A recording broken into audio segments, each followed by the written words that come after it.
Hello, this is Discover, and we take customer service very seriously. We know that if you have a question or concern about your credit card, that's a serious matter, and you need to talk to a real person about it. So we offer around-the-clock access to seriously talented representatives in the USA.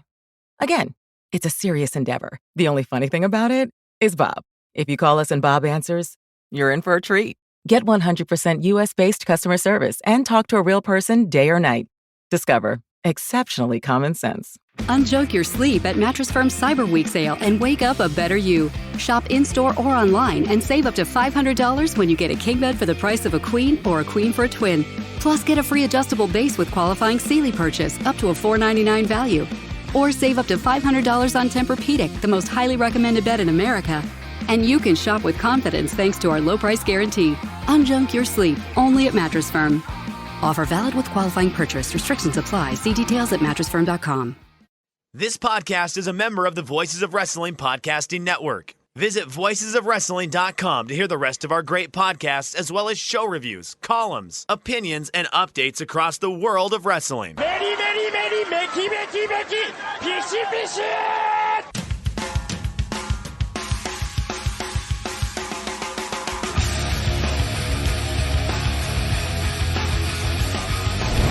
And then Shibata comes back with Chapin fucking. That's a tremendous conversation. I live a horrible existence, so. All right, AAA. Very hard on yourself just for never being on a boat. I mean. Well, why don't I know anybody who owns a boat?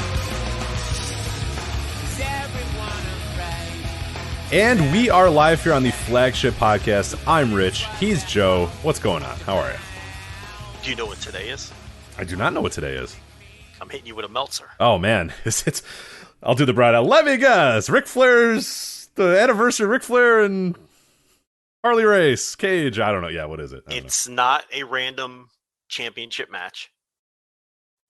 It's not someone's 58th birthday. I always like that because they're not like round numbers. Because it would be different if it's like, oh, it's the 50th anniversary of this match. He's like, yeah, 37 years ago, Ric Flair versus. It's like, okay, cool, right? Great. Right. It's the 37th anniversary of Jerry Lawler and fucking okay, cool. It's like in high school when you celebrate your 7-week anniversary with your girlfriend. Yeah, right. Like let's do round numbers and let's get some big round numbers going here. But yeah.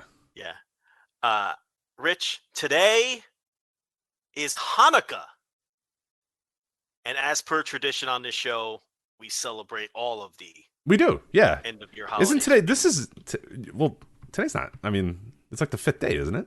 Well, Rich, it's 8 crazy nights, and today is the 5th crazy night of Hanukkah. Is it the craziest? The 5th? I don't know which night is the craziest. Yeah, I would say the 8th probably, right? You get it's like you're all over, like you're done, or I guess the first or the last. I would assume is the most. I'm gonna guess, and I know nothing about. Yeah, let's guess what religions do for. I know nothing about the Jewish, but I would say by the 8th night they're probably sick and tired of this shit. I would say night 1 is probably the craziest. Yeah, that seems okay. I see what you're saying. By the 8th night, it's like, all right, we've done this thing for a while.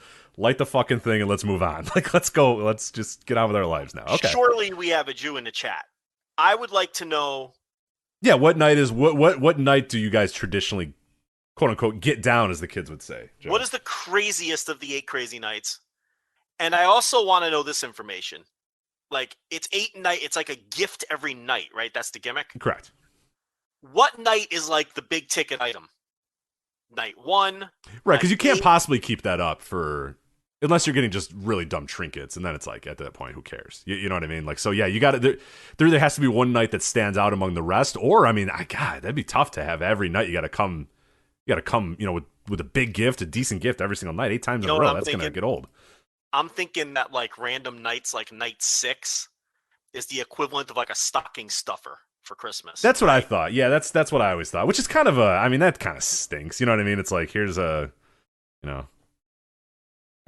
trying to think of what I've even gotten in my stocking over the last. I haven't had a stocking in years, but I'm trying to figure out like what dumb thing would you? I mean, I guess like you go to the dollar store and you get like a dollar store toy or something like that, or some little tiny car, like a figure or whatever. It's not not My enough.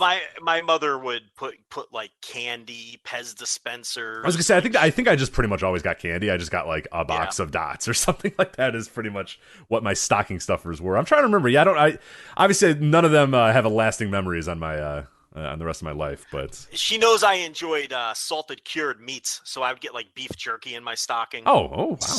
Slim Jims, things like that.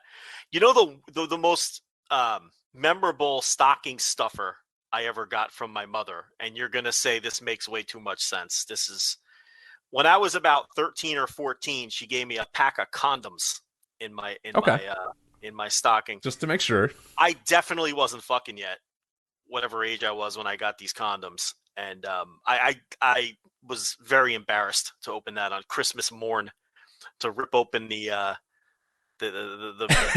Yeah, was that like a family affair? Like everybody was there? it's like Christmas morning. Okay, so everyone's standing around saying, "Oh, Joe, it's your turn," and you went, "Oh, okay, let's see." No, like Aunt Jill and Grandma. Oh, It was like not even like immediate family.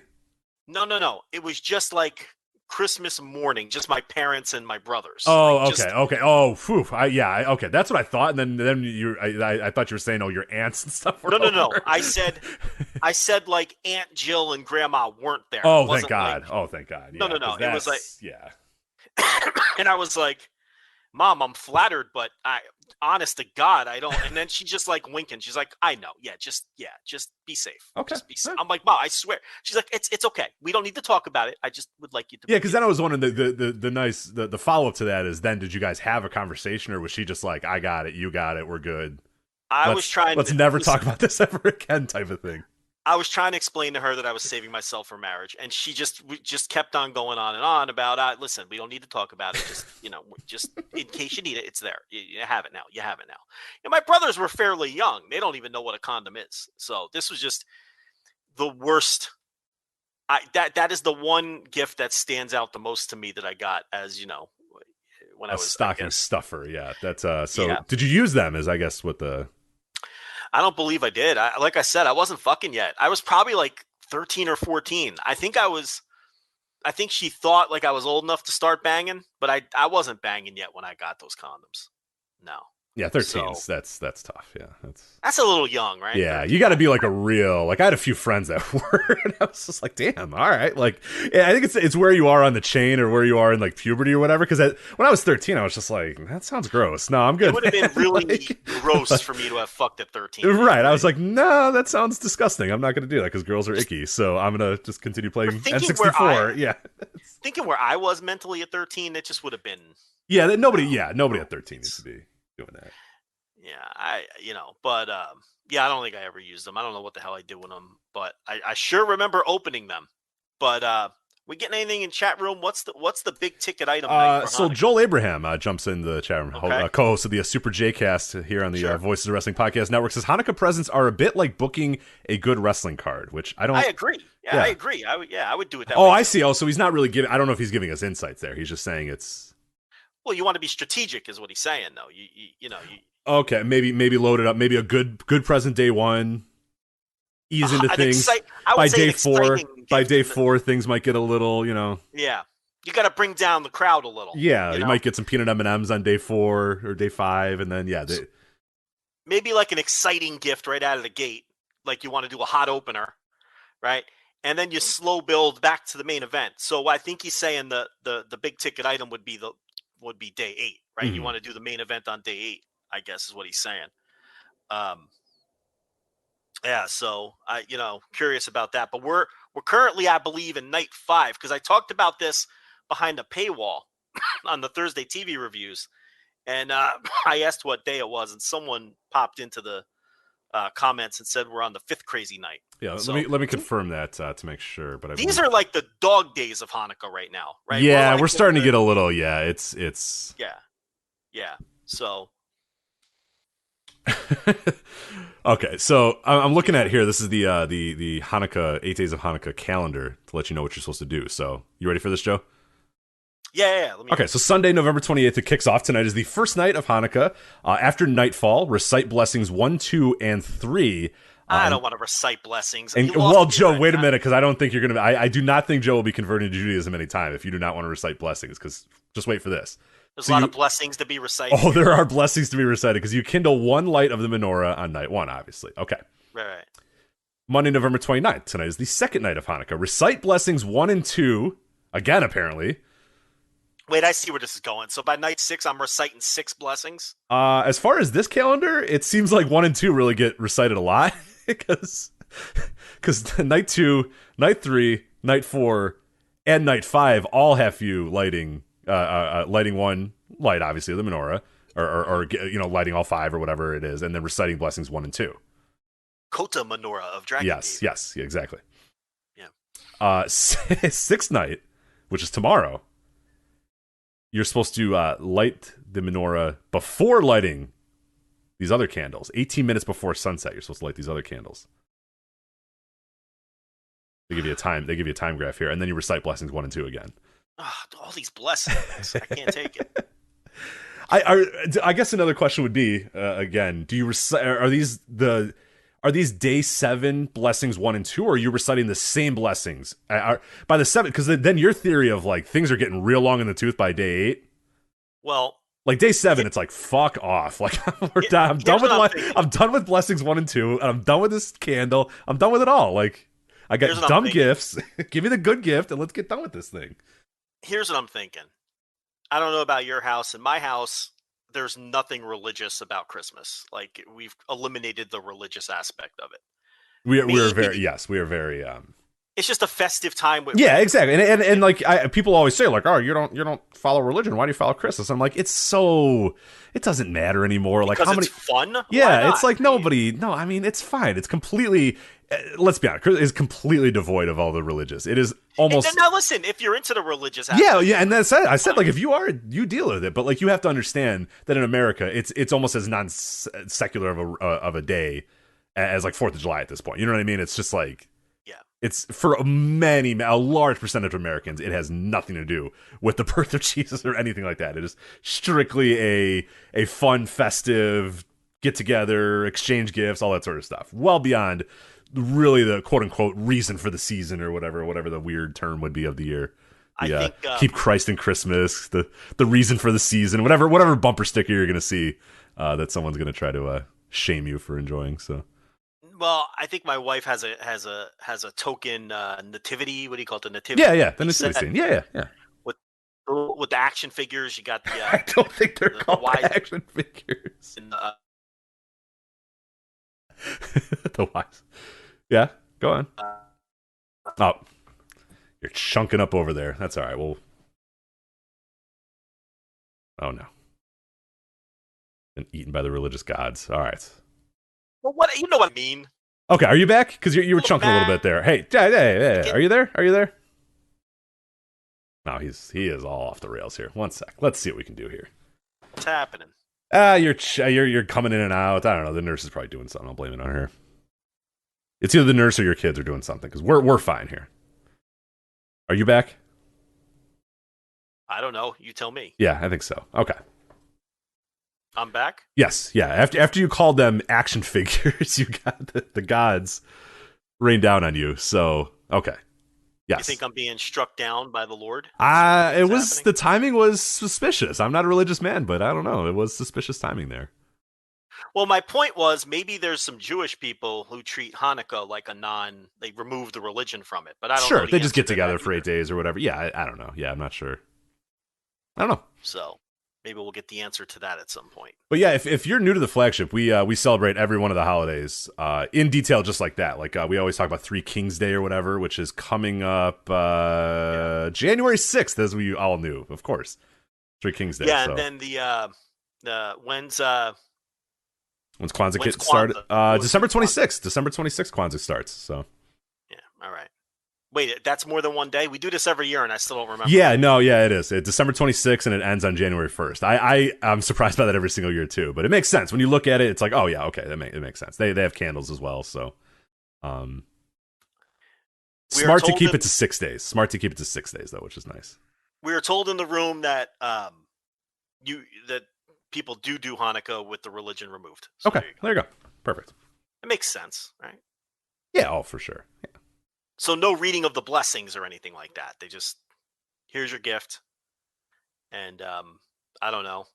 Yeah, food. I mean, yeah, just let's get together, eat some food, and spin dreidels or something. Yeah. Joel just said any MyBookie dreidel betting tips. Joe, have you ever bet on a dreidel? No, but do you know how many sides a dreidel is? It's the first question. I've spun many. You dreidels. have? Okay, go on. Me? Go on. No, I grew up in a part of New Jersey that was loaded with Jewish people. I was going to say I know nothing of Hanukkah whatsoever. It is not a very there's one pocket or two pockets in this region, but otherwise it's pretty devoid. I couldn't even tell you how many bar mitzvahs I went to in like 7th grade. Let me tell you something. Looks like a hell of a party.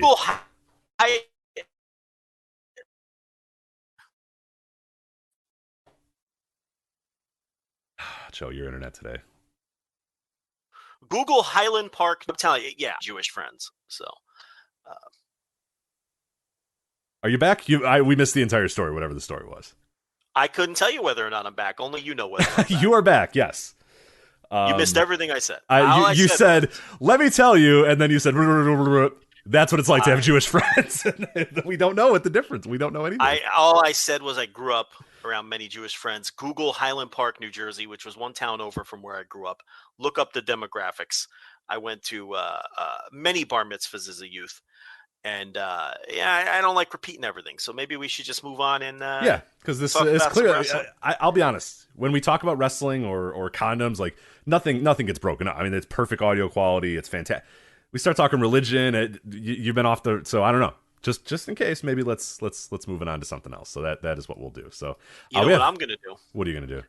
You're going to set up the topic. I'm going to leave the room and come back because that usually works. It usually does the trick. Okay. You're going to, well, so I have just sent a text to people in my house as well. So it might be related to me first. So you can give it a try, but. I'm going to leave the room. You're going to set a topic. I'm out of here. Well, I will set the topic. Anyway, we'll start.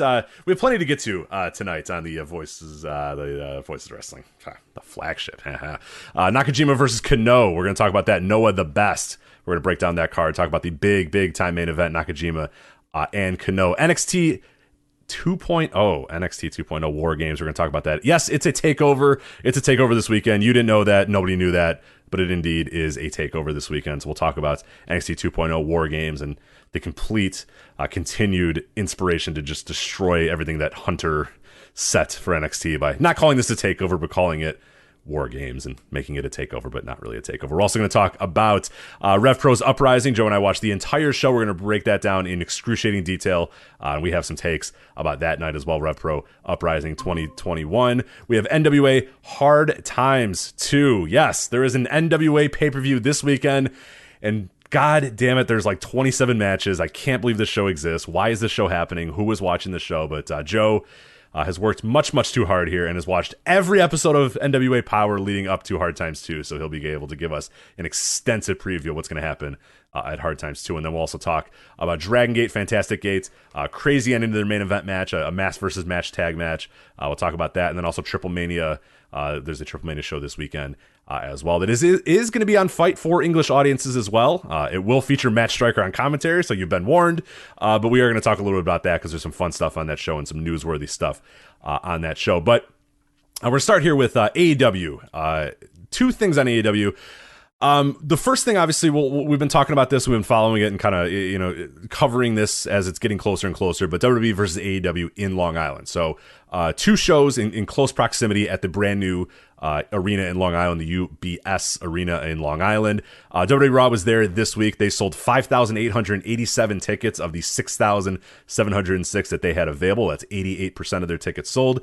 AEW Dynamite is there next week. And they so far have sold 8,782 tickets of the 11,641 that they put up for sale. So WWE has beaten them in overall percentage of, okay, we're only going to put 6,700 tickets on sale. They sold 88% of those. AEW, they have put up 11,000 of those tickets for sale, but have only sold 75% right now. But you look at that, 8,782, AEW Dynamite looking to far out, exceed what Raw sold in that same arena, but obviously with a bigger setup and whatnot. And now the next question would be, is Dynamite, do they get a little bit closer? Do they sell a little bit more than just the 75%, or do they stay hovering around that mark? Joe, are you with us? I think I'm here. There you go. You sound good. Sound crystal clear. See, always does the trick. Yeah. Actually, I think this is going to be a nightmare because well, we'll see how it goes. You got a lot of people watching stuff in the house. No, I have nobody watching anything in the house. I went around the house and turned off all the devices on them. But what I have going on here is I don't know. It keeps nothing anybody wants to hear. Let's just hope for the best. Okay. We'll stay positive. No, the thing about the AEW tickets in that building is they keep adding more seats because they keep selling seats. So they didn't have 11,641 seats available at the start. They just keep opening more up. They're going to be well over 9,000 minimum by the time the show happens on Wednesday. So they've got an outside shot of hitting 10,000. So, we've talked about this before. New York is an AEW town now. It just is. We've got ample evidence to point to that. I mean, what Raw did last week was just downright pathetic with the 5,800 tickets. And that's after emptying everything but the kitchen sink. I mean, Roman, and they only had half the build. They only opened up half the building. Yeah. They only had 6,700 tickets on sale. The whole hard cam side of the building wasn't even for sale. They added Roman. They added Edge. They added, maybe you went over it when I was offline, but they just kept adding things to the show. And they still had to fight, crawl, and scratch to 5,800 tickets sold. I mean, just no interest in a brand new building on top of that. So, unlike Arthur Ashe and MSG, which was embarrassing enough, now you have head-to-head in the same building like 9 days apart. Yeah. There's no spin or talking your way out of this one. This is just an ass kicking. And it shows where the interest is. Yeah, and some people will, and I've seen a lot of feedback to that and saying, okay, well, look at, they're selling this in San Francisco, or they're doing this in this town and this in this town. And I get it. Yeah, there are towns where WWE is still selling very, very well, and that's fine. That's good. Like that's not, we're not saying that, oh, WWE is absolutely destroyed. I mean, they're not selling tickets anymore, yada yada. We're not saying that at all, and I don't think anybody's saying that. What we're doing though is looking at a case by case. In the same arena in a very short amount of time in what used to be WWE's hub. New York, New Jersey, Long Island. I mean, that is where it's WWF for God's sakes. Like MSG, like this is their part. And not only that, there is that part where hey, this used to be their home, this used to be their hub, and they're getting beaten in their city, in their own building, and in their own, in these areas where they used to dominate. They were built on the backs of these areas, and they're getting dominated in these areas. More than anything, though, and for people that are astute at following the wrestling business, and people that read the Wrestling Observer, that have followed this stuff, that know the history of wrestling, knows that Dave will always say that, and people that have followed wrestling history have always said, look at New York. And this is true of larger pop culture in a lot of times as well. Not just wrestling. This does apply to a bunch of other stuff as well. But a lot of people say, look to New York. When New York is starting to get into something and start going to live events of some stuff, or the ratings are going up in New York or anything like that, it's usually not far after that the rest of the country starts kind of following or starts kind of following that exact same lead that New York has. So it's significant from that standpoint too, that the quote unquote media capital of the United States is largely siding with AEW. And New York is an important building because a lot of the executives are there, a lot of the big television networks are there and stuff. So the optics of AEW coming to that area, selling out big buildings, selling out Arthur Ashe, doing big business in those areas. I mean that's significant beyond just a comparison straight up to WWE. That's one aspect of it, but there's a much larger business and optics aspect of that as well. And it's fucking New York, man. WWE should dominate New York forever. Should be no excuse. WWE should never ever be losing in the New York, New Jersey, Long Island, whatever. They just shouldn't. There's just no reason for them to be losing in this area, and they are, and that says a lot, I think. No, Dynamite has sold more tickets than Raw had on sale. Yeah, I mean, it's just and I've heard, well, WWE they've been running New York a lot lately. So has AEW. So has AEW. Right, AEW's been running the New York, New Jersey area just as much as Chicago. WWE Yeah, had. Yeah. It's them in Chicago. They feel like they're in New York or Chicago like every other week. So yeah.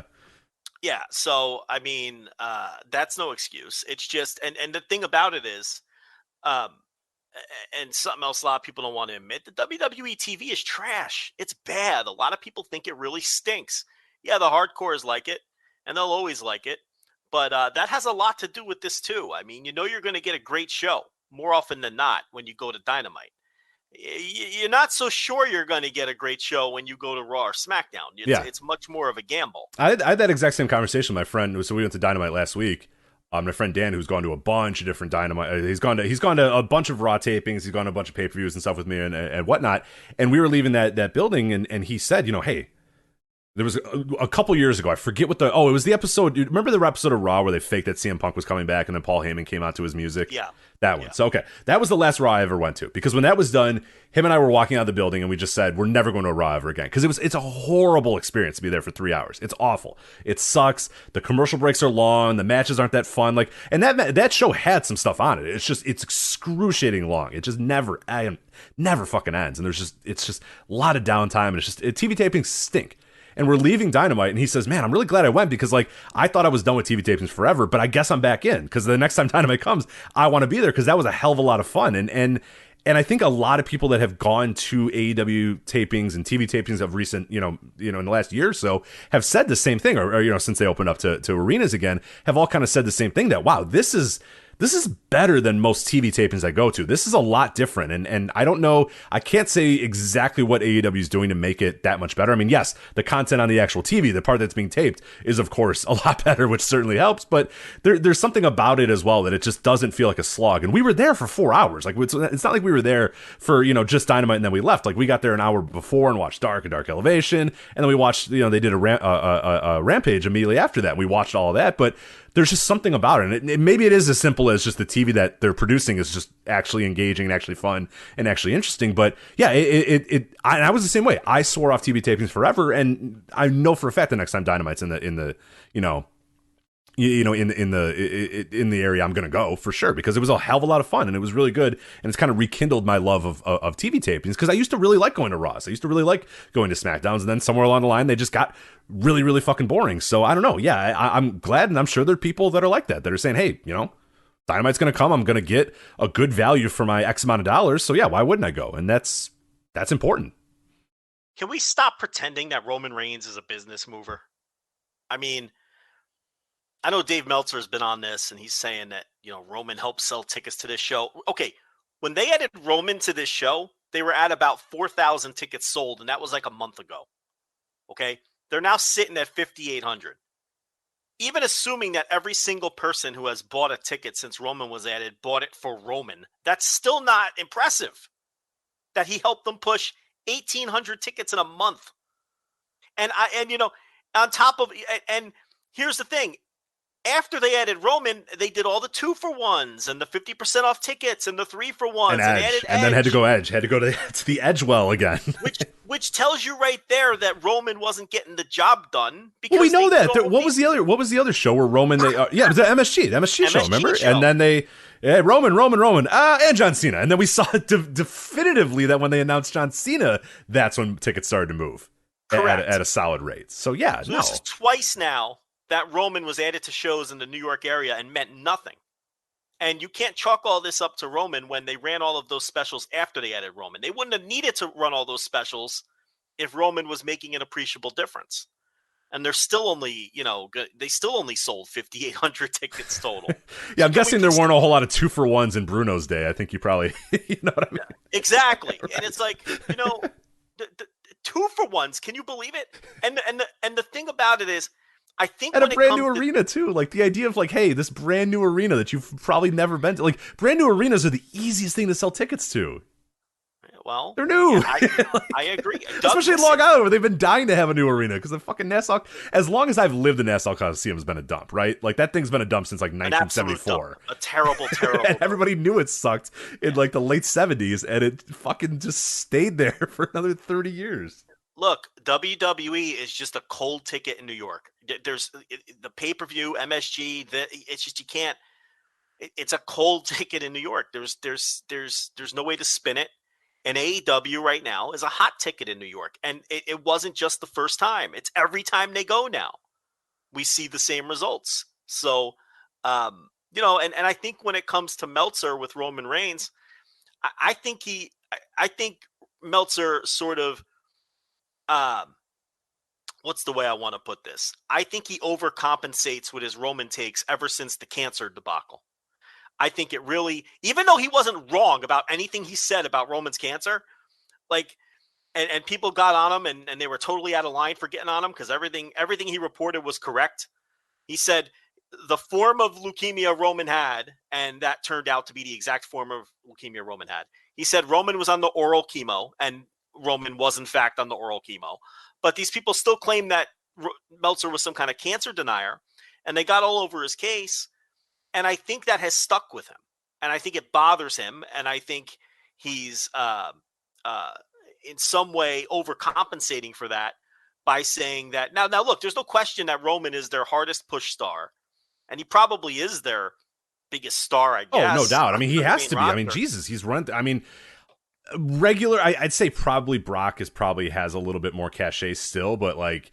Roman's their biggest star. Right. Like, I don't know if you count, you can't really count the Cena's, Brocks, Rocks. You can't count those guys right now because they come and go. And yeah, in terms of guys that are there every single day, guys and girls that are there every single day, Roman is unquestionably the top dude. Not even close the top guy. But because, I mean, fuck, he beats everybody every time. He hasn't lost in years. You know, he just destroys everybody. He's their hardest push star. He's their biggest star.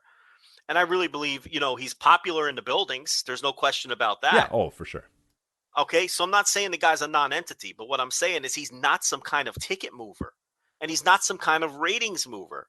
I mean, I did that study myself, and anytime SmackDown spiked up during the early days of the head of the table storyline, it's when Sasha Banks was on the show. It even surprised me to find that information. Now, that was months ago. I don't know how it's been since I wrote that article, but I can only speak for what I researched. But I mean, we keep having this evidence where they add this guy to shows and he doesn't mean anything. He means nothing. And that runs completely counter to sort of the narrative that's out there that Roman is on this amazingly hot run. It just isn't true. It is not true. Yeah, in kayfabe style, or in kayfabe wise, yeah, he is. He's absolutely on an unbeatable, unstoppable, incredible run. But yeah, business wise and in the real world, yeah, it's not really making a dent whatsoever. I mean, yeah, SmackDown's not exactly killing it ratings wise, and yeah, they're up and down. Something they had a good week this week, and they have. But again, I haven't studied the quarters like I did a few months ago, where it became patently obvious that the needle mover on SmackDown was Sasha Banks. It wasn't Roman Reigns. It was amazing how the show would ebb and flow. Sasha would come on the show and she would pop the biggest quarter hour. The show would do its biggest numbers. And then she wouldn't be on for 2 weeks and it would slowly decline. While built around who? Roman Reigns. The show's been built around Roman Reigns since he came back at the end of the pandemic. Well, not the end of the pandemic, the end of the summer, SummerSlam when he came back in 2000 or whatever it was. And I don't know if those trends still hold since I wrote that article, but we know that he doesn't help move tickets. The only person that has been a definitive, clear needle mover in terms of tickets was John Cena when they put him on all those house shows, and those house shows did great. They added him to MSG, and then they were finally able to sell some tickets to the MSG show after they added Cena. And this is twice now they've added Roman to shows to try to spike things, and it doesn't work, and they end up doing 2-for-1s. It's an AEW. They run these buildings in New York, and they run it. You know who a needle? You know what moving a needle is? I'm going to tell you what moving a needle is. Not even being announced for a show, and just having it be a rumor that you're going to show up. And selling out a giant basketball arena. Yeah. When has Roman Reigns done that? I mean, that's moving needles. Okay, Rich, we have the quarter hours for Dynamite. Breaking news. You ready? Oh yeah, go ahead. Dynamite did not do a good number this week. I buried that number on the TV. Yeah, it was at 800. It was 0.31 in the 800s total, right? Yeah, they did. It was 428,000 in the 18 to 49, 896 total, but a 0.31. Not good. But here's the quarters, and this is where it tells you the story. Speaking of legitimate needle movers, okay, show opens at 812,000 viewers. Second quarter hour, which is the beginning of the CM Punk match, it shoots up to 855,000 viewers. And then quarter hour 3, which is the end of the CM Punk match, it shoots up to the 2-hour high of 896,000 viewers. Also the end of the Punk match, quarter hour 3, was the high in the 18 to 49, the high watermark there with 428,000 viewers. And also, it should be noted that this week, the end of the Punk match, quarter hour 3, high watermark in total viewers and demo, quarter hour 3 usually loses viewers. So he did it in a quarter hour where normally the show loses viewers, which is even all the more impressive. Yeah. Every single show CM Punk has been on, Rampage or Dynamite, he has spiked the quarter hour because I look at this stuff every week and I talk about it behind the paywall. I mean, that's a needle mover. I mean, the guy drew 1.4 million viewers at 10 p.m. on a Friday.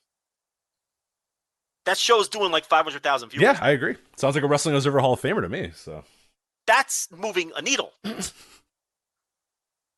That's moving a needle. Not being added to a show because it's not selling tickets, and then you have to do 2-for-1s because adding you meant nothing. So I think a lot of people conflate enjoying the Roman Reigns storyline and him beating everybody because he's getting a huge push to this being some kind of hot run. This isn't a hot run. How'd the pay-per-view do? Not great. You know, so it's like, how did Punk's pay-per-view? Punk comes to AEW and they do, I don't know how this turned into Punk versus Roman. This is not on the run sheet. Punk shows up in AEW and they do their 2 biggest pay-per-view buys in the history of the company.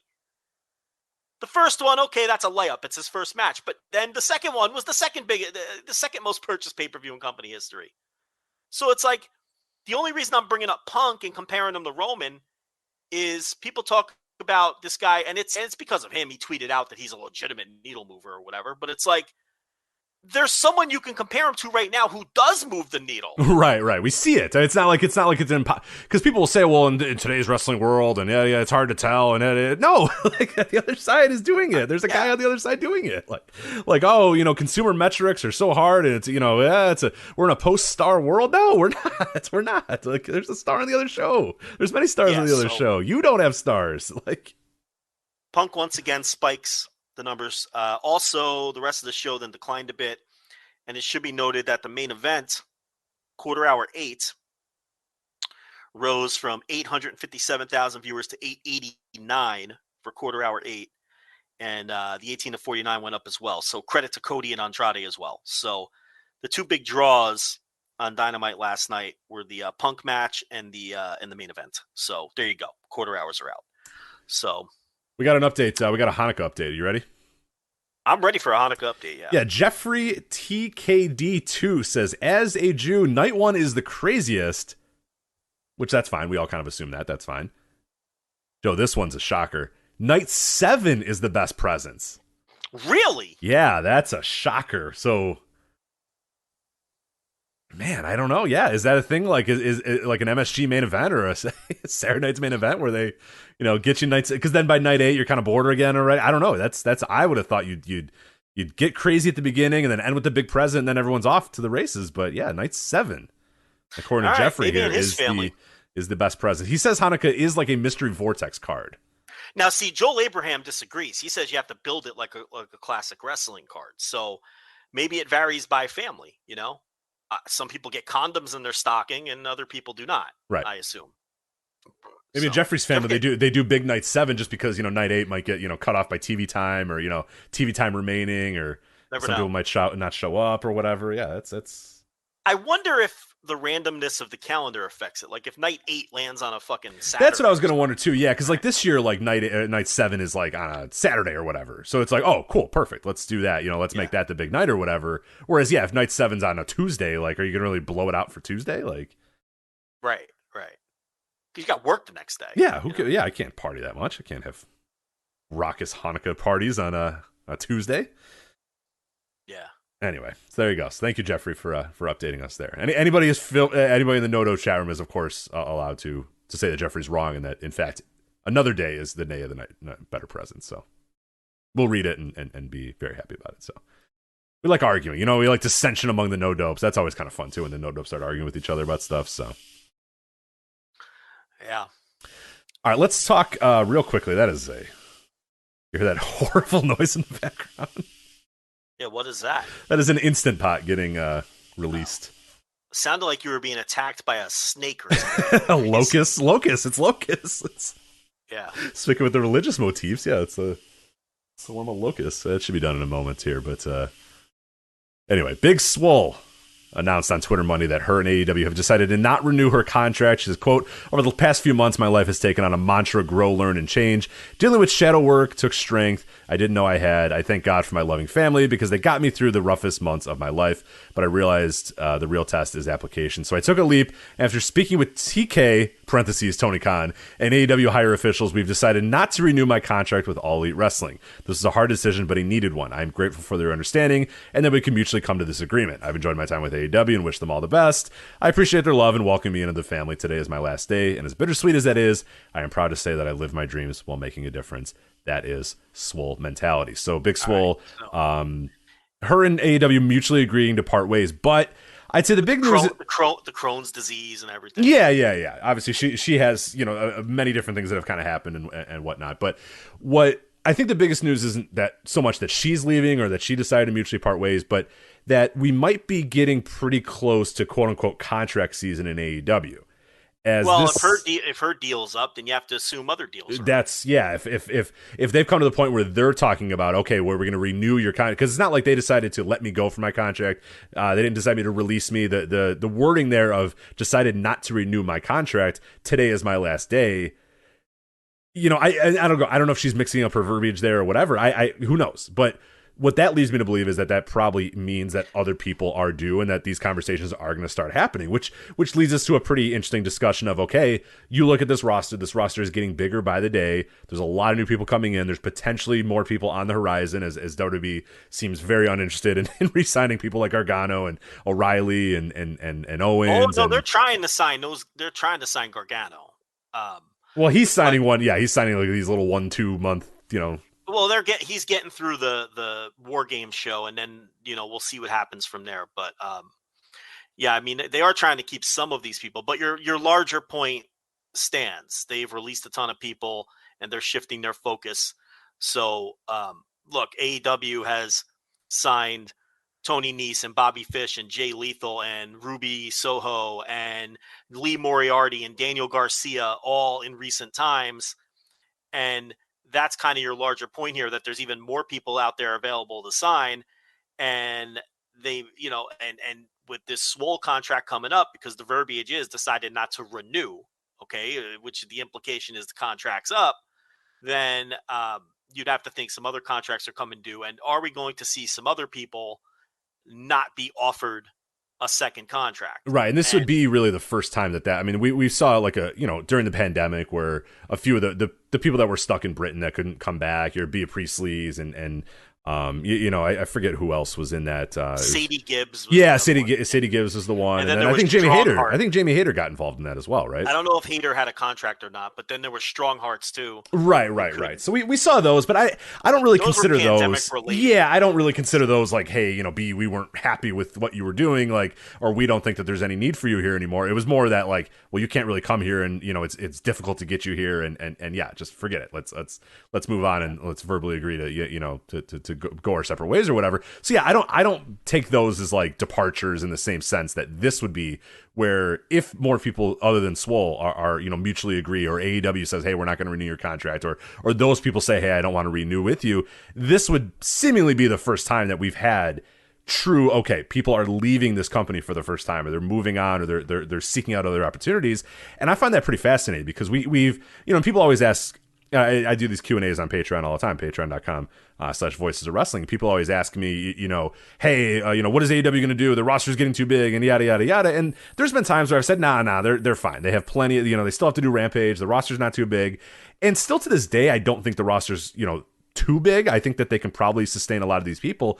But what I always said is at some point, pretty soon, we're going to get to a point where people are either going to decide that, hey, I'm not getting my just due in this company, or hey, I can go somewhere else, or I can do something else, and I'm not getting pushed the way I want to. I don't like what I'm doing. That was inevitably going to happen. Not everybody's going to be happy on this roster. You're not going to have a roster of 50 plus people and everybody is happy all the time. Like that's impossible. That just cannot continue. And I think we might, I don't know. And I guess that's my question to you. Are we going to have that come up in the next couple months here, where people are going to be leaving because either AEW says, hey, we don't want you anymore, and there's going to be some hurt feelings that way, or people say, hey, look, I I'm good. I don't really need this company anymore. I'm going to try some different stuff. I'm going to try to go somewhere else. I'm going to try to, do whatever.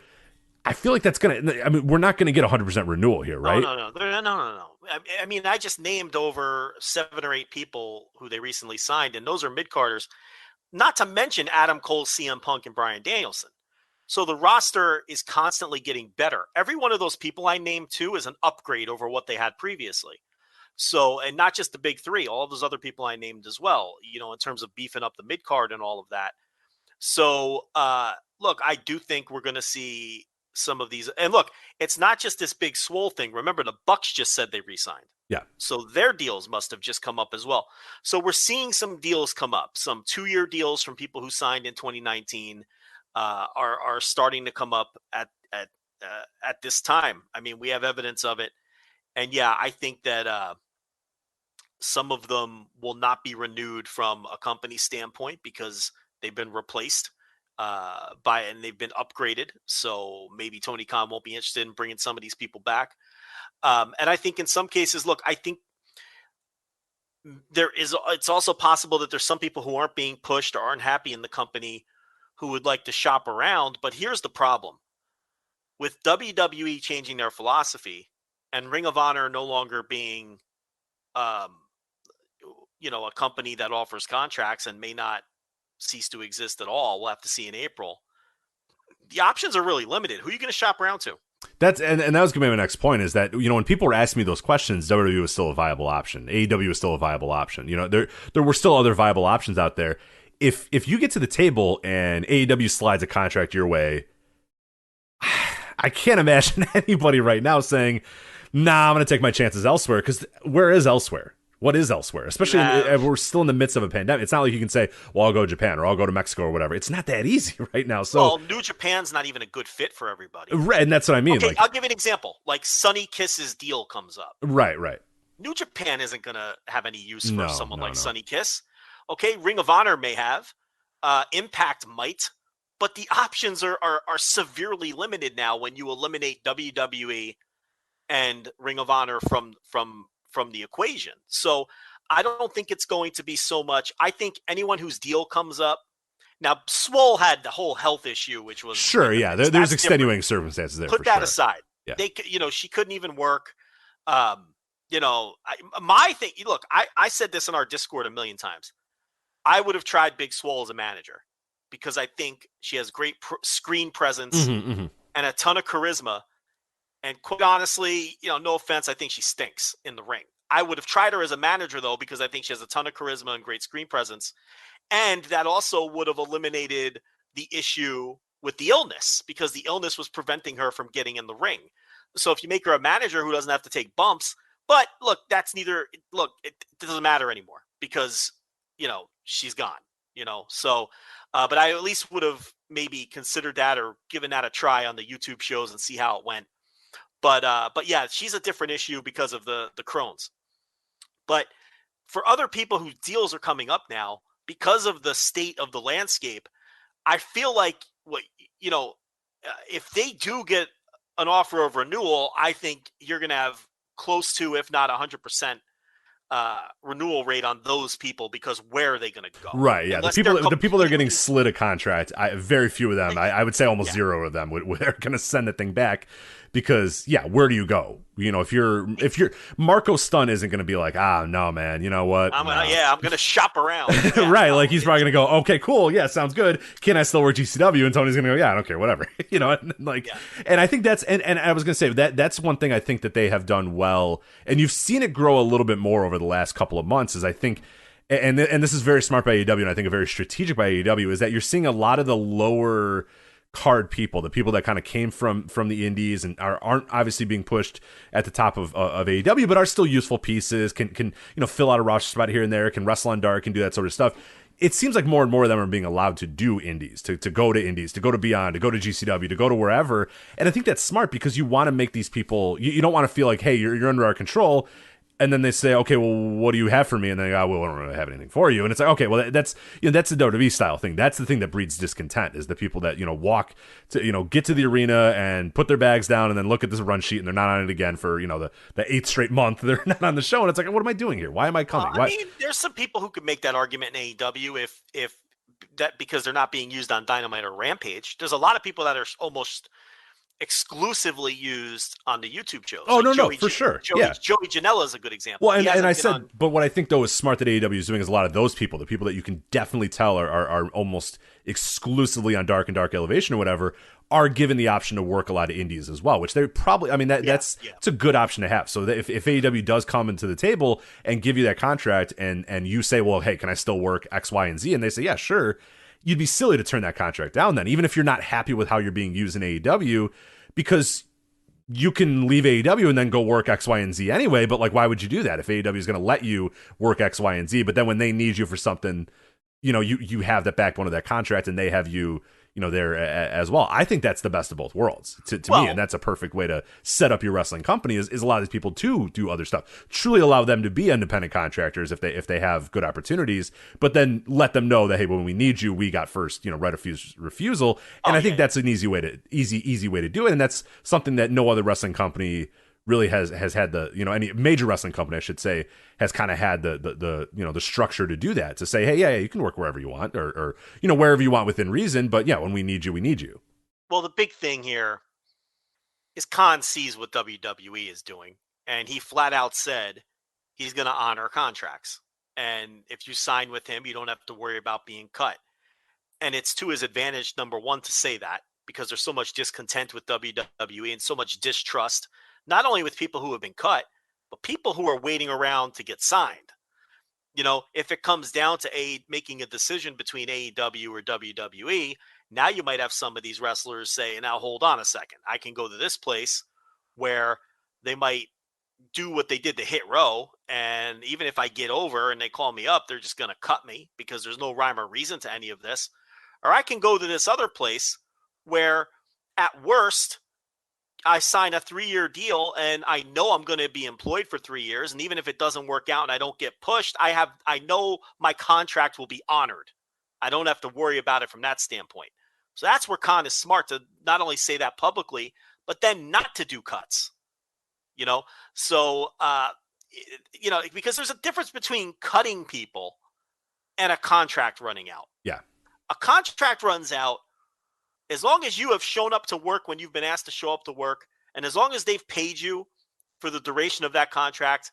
When the contract runs out, everyone has fulfilled their commitments. And at that point, no one's the bad guy if you part ways at that point, because that's what a contract is, right? So it's very smart business to keep everyone under contract. Even if they are running red, and I don't have any reason to believe they are or they aren't. I don't know their books. I would still keep everyone under contract, because it makes you appear like the good guy in this thing. Either way, just forget the human aspect of it. Even just from a cold business aspect, you come across looking so good in this because of the way the other company is treating people, if you just keep everyone under contract for the full duration of their deals. So I think that's smart. Yeah. And you have to remember, let's say they are running red and they're losing a little bit of money. That's fine, because they know that a huge increase in their television rights is right around the corner. And this is a startup that hasn't even hit their 3rd year of existence, right? When they get that new TV deal, it's going to make up for any potential losses that they have. And I don't even know that they have losses. I know they're signing a shit ton of big ticket wrestlers like CM Punk and Bryan Danielson and Adam Cole, who are not coming cheap. And I know that they've signed all of those people after Tony Khan told Forbes magazine that they are running in the black and they are making a profit. And then he said the thing about the video game, which they give everybody troll bait. Everybody's so obsessed with that. It gave everyone troll bait because they misunderstood what he was saying. Yeah. But the point here is he signed all of those huge names after that. So I don't know if they're still running in the black or not. But the point is, who cares? Because you've got that huge you got a huge TV. Assuming nothing stupid happens, because based on the new deal that the EPL signed and some other new deals that the bubble hasn't burst yet.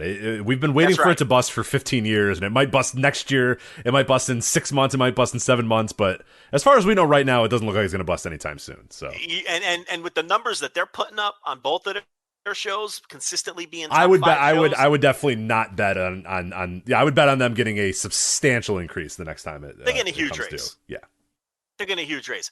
I'm not telling you they're going to get $500 million like WWE did, okay? But they're not getting $45 million again. So, you wait around for that, and if you do have any losses, you can cover those losses. So yeah, don't cut anyone unless it's for discipline or something. And look, when these contracts come due, you make decisions on whether you want to offer renewals. And quite honestly, with the improvements and the upgrades that they've made on the roster, I'm not going to sit here and go down the line and start naming people that I wouldn't. I mean, that's just, I don't know. That's even low for my standards. Yeah. But, I'm not interested in doing that either. And honestly, I kind of have people in my head. But I have people in my head that I would not resign.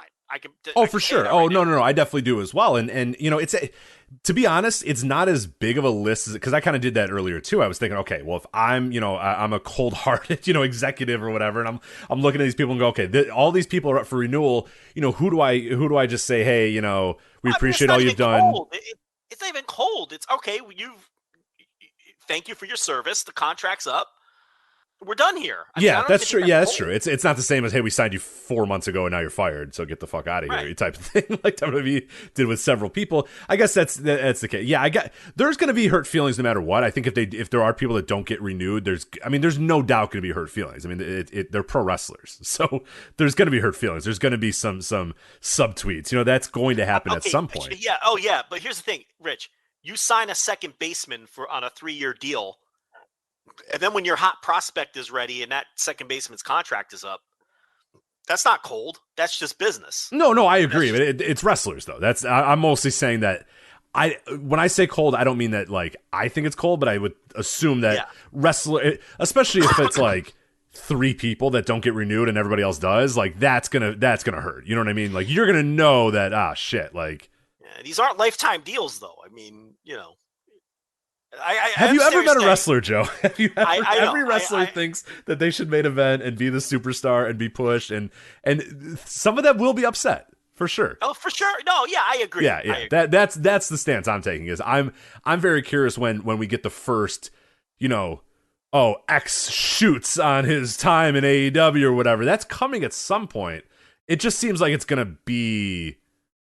I don't. You know what I mean? It feels like it's gonna be a long time for that, and it's hard to. I've been saying that forever. Like other than Evil East, we're not counting Evil East because it's Evil East. So in a lot of ways, they're still in the honeymoon period because people haven't left yet. Yeah, right. Once people start leaving, either on their own volition or because they're not offered a renewal or whatever the case may be, yeah, I think you're going to start hearing from the people who weren't, because that's just wrestling. I mean, you weren't pushed. You're going to go out there and you're going to complain about it because that's just what wrestlers do. So. And they haven't had to deal with that as a company yet, and that's going to be something new. But you're right, it's absolutely coming, and maybe soon, because as we've seen, some of these deals are coming due, and they've made a lot of improvements on the roster. Khan even said on one of his media calls when someone said, "You think you've maxed out the roster?" And I'm paraphrasing, but his whole thing was, "No, you're constantly trying to improve the roster. If I see someone who can improve my roster, I'm going to try to bring them in." And that's the same as like a sports philosophy. If there's someone out there who can improve your roster, you bring them in, and then the person on the bottom, unfortunately, that's it for them. I mean, that's just the way it works. I mean, so you should constantly be trying to make your roster better. And if Lee Moriarty and Daniel Garcia and Bobby Fish and Tony Nese and Ruby Soho and Adam Cole and all these people make your roster better, then that's what you need to do. And then if people come available who are better than those people, you bring them in too. You never stop signing people. I don't know why these people have this idea that you like, that's it. The doors are closed. We're not looking for talent anymore. And okay, the thing is, and it feels like American wrestling fans have been just beaten so many times, and they're just so they're so like ready to get upset and so ready to just get disappointed because the first 2 years of AEW was, oh, it's TNA all over again. Oh, it's TNA. It's just another TNA. It's another and they finally broke 3 of that, and people now no longer do that because people realize that they're probably a more established company than TNA. They've reached higher highs than TNA has already reached ever. You know what I mean? Like in terms of what they've been doing and pay-per-view buys and interest levels and that sort of stuff. But that was always the worry. Oh, here we go. It's just another TNA, and people are still kind of gun shy about the quote unquote second American promotion. Now we've reached the point where people are gun shy, like this is the second WCW. Oh, they're spending themselves into death. Oh, here we go. They are go to Mookie Ghana. Trust me, he fucking knows. He did all the data here. He works for the company now. Go and look at the WrestleNomics or the IndeedWrestling.com, the old Chris Harrington. When he got the data from the WCW lawsuits in 2000 to 2001, the amount of people on that roster and the money those people were making, go look at those. Because that's what people think. They think, oh, there's 63 people on the AEW roster. Oh, here we go. And it's like, no, okay. There was like 150 people on the WCW roster, and all of them were making like $500,000. Like, there was a bit of a difference. You had Lanny Poffo bringing in, $250,000 every year. It never worked. Like, there are a lot of people. Fucking 4x4. Remember 4x4? No, you don't. Nobody remembers 4x4. He was making it on a guy. Swole. Remember Swole? The original Swole? Not Big Swole. Swole? The No Limit Soldiers. Yeah, he was like $750,000. It's like, no, well, they called him ATM Eric for a reason. Yeah, right. And so that but people we've reached that stage of the worrying about AEW thing. We're past the TNA stage. Everybody's kind of realized that maybe this is a little more established than TNA. Maybe they have their head on a little bit better than TNA ever had. Okay, now it's oh my god, they're spinning themselves dead. They're gonna die. They're gonna die. And Vince McMahon is taking that same bet.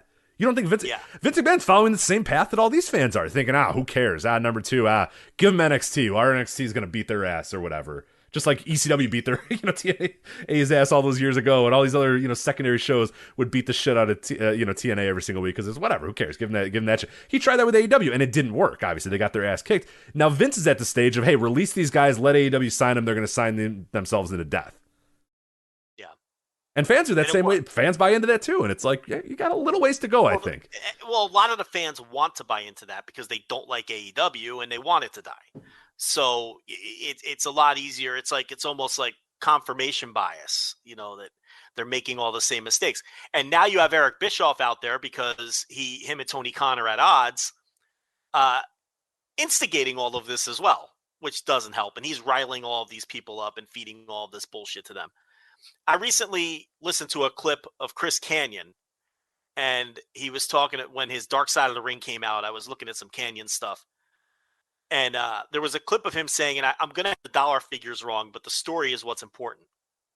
He said he went to meet with Bischoff to try to get a raise, and he was very nervous, and he was making $50,000 or something, and he was going to ask for $75,000, and he was very nervous about this. And he goes to the meeting. And he very meekly, Eric says, well, how much do you want? And he very meekly says, well, I'd like $75,000. And he said, Bischoff says, no, there's no way I'm giving you $75,000. And Canyon's like, he's crinkling up his paper and looking down. I knew this was a mistake. and then Bischoff goes, how about 100? Because that's how it was there. It wasn't Bischoff's money, and he just wanted to make everybody happy.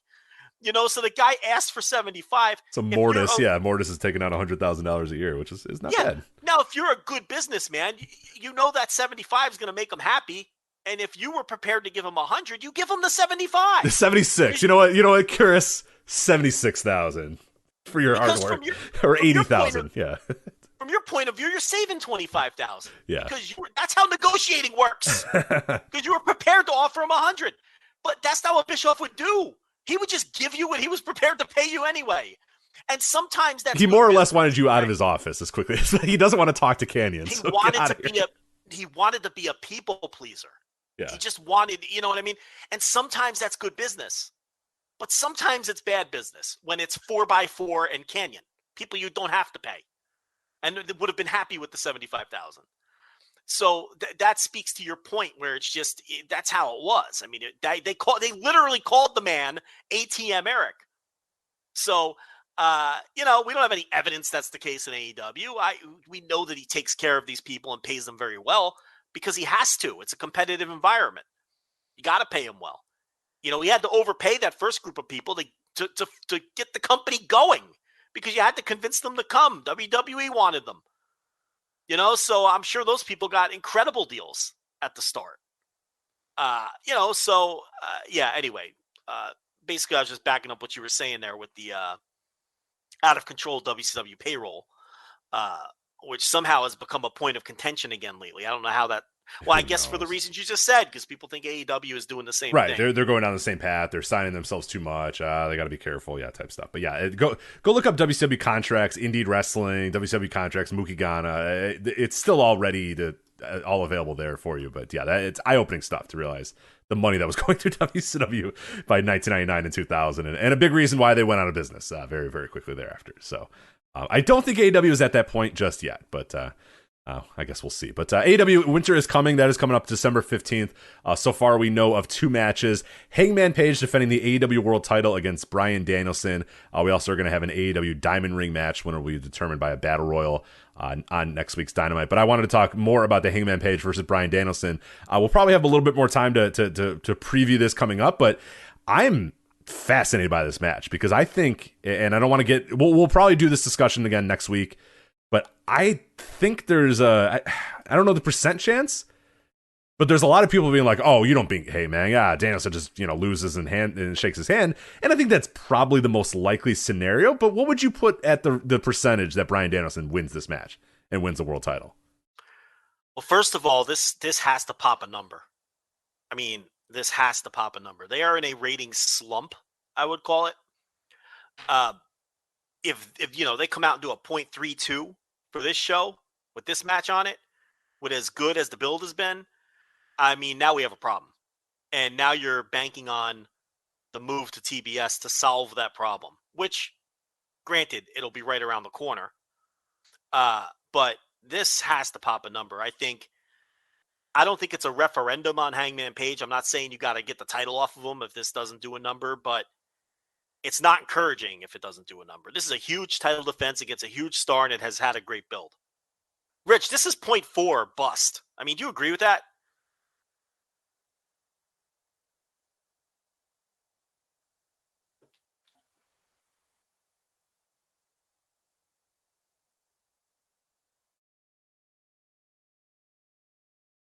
All right. I don't know if I think Rich may have taken a break, but with all the technical difficulties, we've been having, no, I'm here. So what? I was afraid this I is a great wasted one. all my time. So I hear this loud yelp coming from the house, and like one of our dogs has been kind of like sick lately or kind of weird or whatever. And I'm like, oh no, what's going on? Like what? You know what I mean? Like it was like a kind of a cry yelp thing. So yeah, I'm like, oh shit, I hope he's okay or whatever. I go into the other room, and the nurse is eating an ice cream sandwich, and he's screaming because he wants the ice cream sandwich. So thankfully, you resolved that big of a right, I walk in, and she goes, "What?" And I said, "He's screaming," and she says, "Yeah, he wants my ice cream." I'm like, "Oh my god, are you kidding?" So anyway, hi, Joe. Unbelievable. ATM Eric, what are we talking about? What's going on? Well, no, we've been having technical difficulties here, so I assumed I got knocked offline again. I'm like about to disconnect from the show. That's fair. You're like, all right, guys, I'll be right back. I'm gonna go outside and unplug some wires. And you're dealing with ice cream sandwiches. It's unbelievable. It sounded worse than ice cream sandwiches. It's the nurse with a candle in the room and eating an ice cream sandwich. So yeah. Well, I'm not repeating your hot take. Yeah, all right. Well, something about Danielson. Yeah, Danielson. He's cool. No. Yeah. But the question I had for you was: this has to do a 0.4, correct?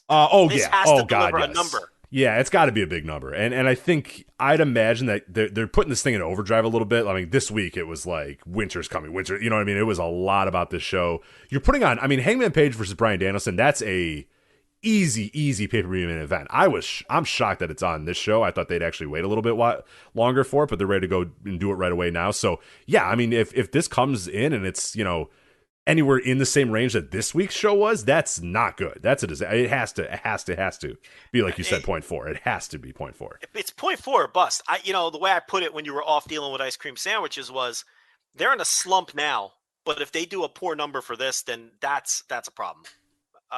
You know, Hangman Page's first title defense against a huge star, good build. This has to pop a number. You know, I'm not saying the company's going to fold. I'm not saying you have to take the title off Hangman Page if it doesn't do a number. But, you know. It's a bad trend. Yeah, a bad trend is happening. And, they seem like they were kind of Teflon there for a while, ratings-wise. And yeah, it ebbs and flows or whatever. But it's been pretty rough the last few weeks. They have not been good numbers whatsoever. So it's definitely a slump, you know. And this match looks like a slump buster. I mean, it's a good time to do it. You could have done it here. You could have done it on the first night on TBS, which is when I thought they were going to do it. Yes. Yeah, I thought pay-per-view were the first night on TBS. I'm a little surprised it's been bumped up all the way to here. If you're going to do it here, I mean, this has to be a slump buster. You gotta put up a 0.4. I don't give a shit if the show airs at noon on the West Coast. No excuses. You got to put up a 0.4 for this. This is a huge match.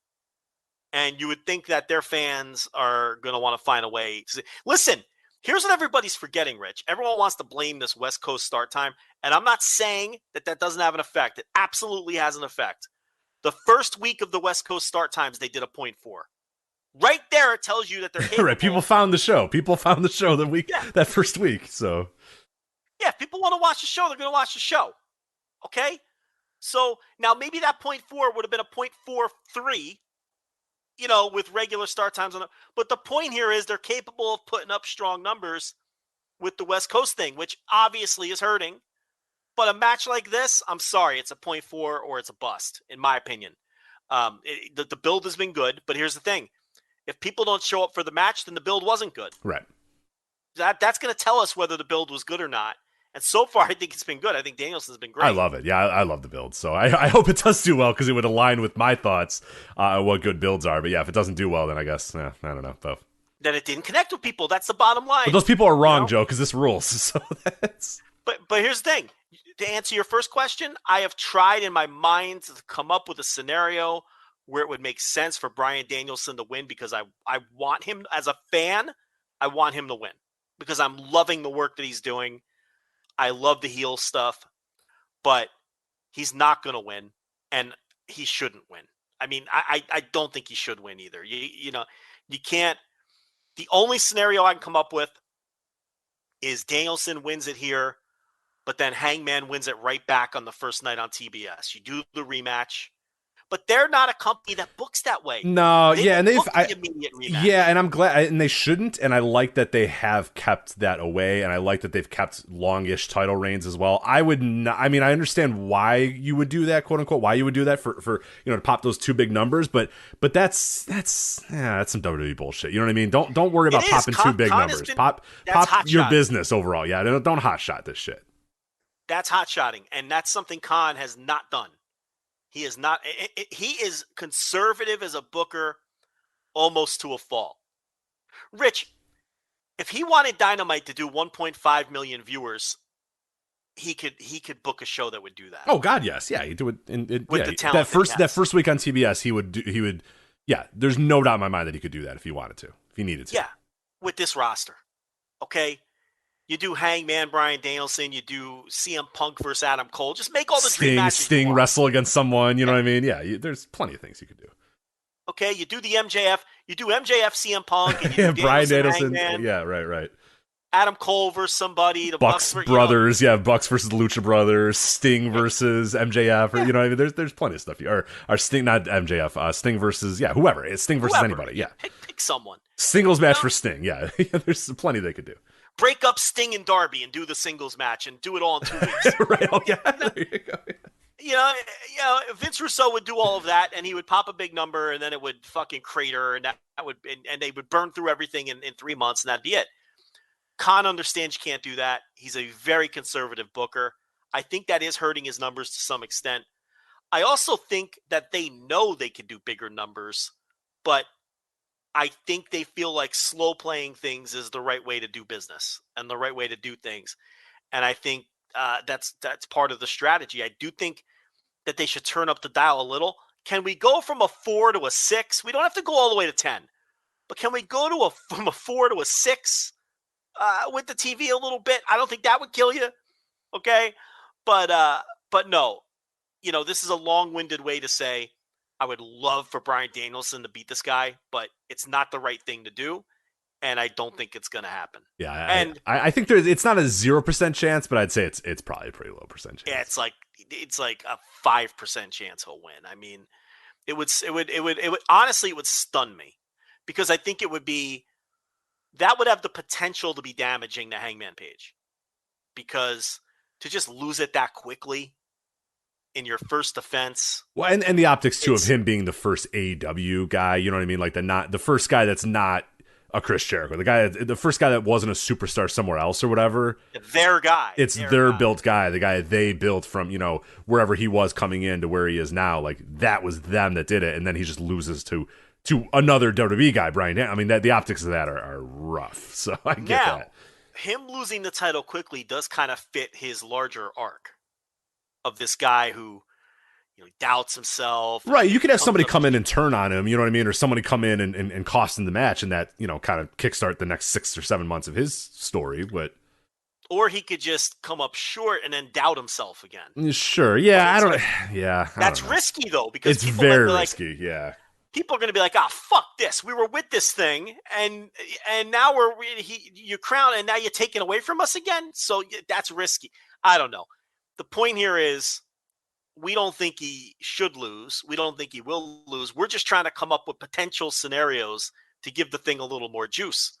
For my personal entertainment, I think I would prefer Danielson as champion, but my personal taste in entertainment isn't necessarily what the best thing to do. The best thing to do is for Hangman to win this match. And I think if Hangman does win the match, and I want your opinion on this, I think you have Bryan Danielson shake his hand in the middle of the ring, and he's a babyface again. Because I think you needed Danielson to kind of lean heel for this match to work, because you didn't want a split crowd. You didn't want anybody, and Danielson's good enough to get the crowd to turn on him, and he did.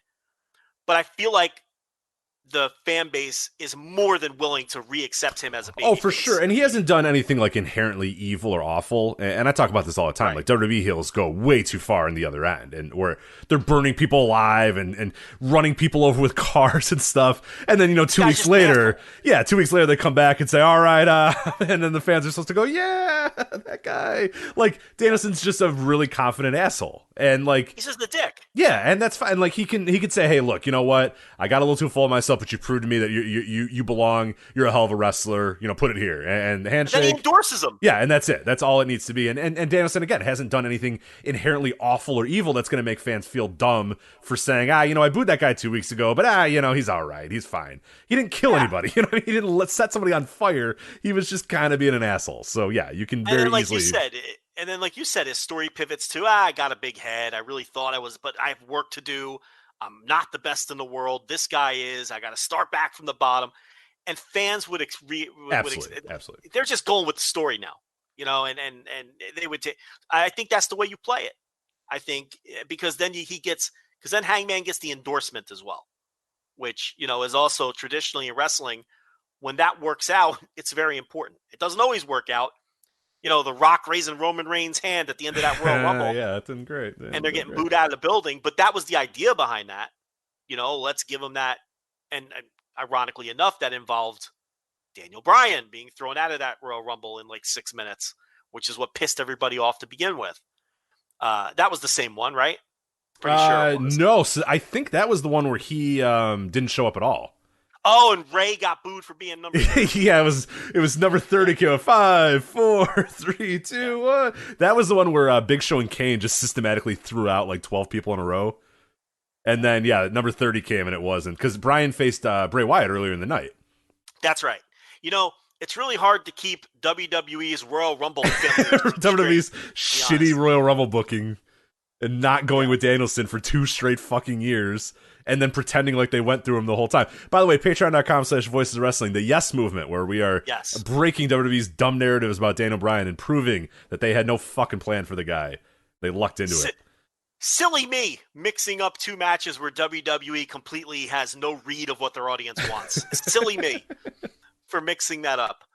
But But yeah, no, that's how I would do it. I think that's how it'll play out. I think Hangman wins clean in the middle, hits him with the buckshot lariat, which Bryan Danielson deftly avoided the last time they had a confrontation to kind of set up that finish when they finally have their match. And then he gets up. They do the slow, drawn-out thing. He's got the hands on the hips. He's shaking his head, but then he extends the hand and he endorses the man. He leaves the ring. He leaves him there to celebrate. And, because you needed him to be a heel here. You couldn't have the face-face dynamic. Wouldn't have worked. We said it before Hangman even won the title. We said, look, if it's Danielson, you got to turn Danielson, or Danielson has to at least show some heel tendencies when they have their match. Otherwise, the dynamic just isn't going to work. But so we're still mixing up our shitty Royal Rumbles. 2014 was the one that Bryan didn't come out in, and that's the one that Batista won, and then they had to retcon that. 2015 is where Roman won. Bryan was in that match and got eliminated by Bray Wyatt. So all right, so I had it right the first time, but either way, it's two shitty Rumbles where they misread their audience. Right. And the crux of the problem was Daniel Bryan both times, really. Yeah. I mean, when you look at it that way. So, that one with both of them actually were great watches. Yes, I have covered them both at patreon.com/Voices Wrestling as well. Rumble Rewind, if you want to go back. They are fantastic to watch in real time. Just incredible stuff. Listen, when crowds are super into a show, it really helps the show. When crowds completely turn and shit on a show, that's almost as good. I mean, that's just so much fun. When crowds just completely turn on something and voice their displeasure. And those two Rumbles are like, Exhibit A. some of the best. Yeah, some of the best all time. We love those shows. Those flagships are many years in the past, but we love those, and I remember us talking about how much we enjoyed those shows. So that's our little brief AEW discussion there. Let's get to. I guess I say brief. It was an hour and 20 minutes. I guess for it's us that's kind of yeah. Well, Jesus, this is people don't realize we used to record all of our shows at this time. Like back in the day before we were live, we'd always record at like 9 o'clock or 9:30. Like we'd end at like 1 a.m. and shit. Like those are the old days, man. Definitely not the days now of 6:30 and I'm messaging Joe, hey, where are you? Let's go. Like those sort of things. So it's gonna be a long one for me, but I got a Mountain Dew thrashed apple ready to go, Joe, to keep me through the rest of the show. It's and this was your choice. I'm yes, along for the ride. Yeah. This I'm one along for the ride. So. Someone was me. Well, this is your prime time. You're just coming into your own at like an owl. This is like your time to shine, like the 9 to 10. Yeah, I'm peaking. Yeah, you peak now, and then you thrive until like 3 a.m. or whatever. My phone has alerted me that it is my bedtime and I should be going to bed, and I'm like, nah, I got 2 hours left to go here, pal. Single digits. You go in the bed in the single. No, I don't. I get into the bed at 9:30 or whatever. I don't fall asleep usually at 9:30, but you slip into your jammies. I put my jammies on. I get warm, and I put on a nice show on the TV that I'm not going to watch the end of, and maybe a nice cup of buttermilk. And, you settle in. No, I don't drink buttermilk. No. Does anybody ever drink buttermilk? Well, that's hideous. Old Little House on the Prairie probably had some buttermilk, but TLB was what was she watching the other night? She was watching Meet Me in St. Louis, the Judy Garland vehicle from 1944. Vehicle, yeah, okay, yeah. Meet Me in St. Louis, and there's a scene in the movie where someone says, why don't you go down and see John? He's got sandwiches and buttermilk. It sounds gross as fuck. And she's like, I think I'll do that. Like, so she goes down there to see the guy, and he's like a proprietor of a bar or something, and he's like wiping down the counters, and she walks in, and he's like, I'm glad to see you. And he like pulls out a tray of sandwiches. Okay, all right. The little toothpicks with the frilly things on. Yeah, the crust cut off, like those little finger sandwiches. And as advertised, he's like, I've got sandwiches and buttermilk, right? And he's got like a jug of buttermilk on the fucking bar. Like it's the jug is just out. That's the other thing. Like, it's not. Probably not pasteurized. Like just sitting out, unfrozen. Yeah, like.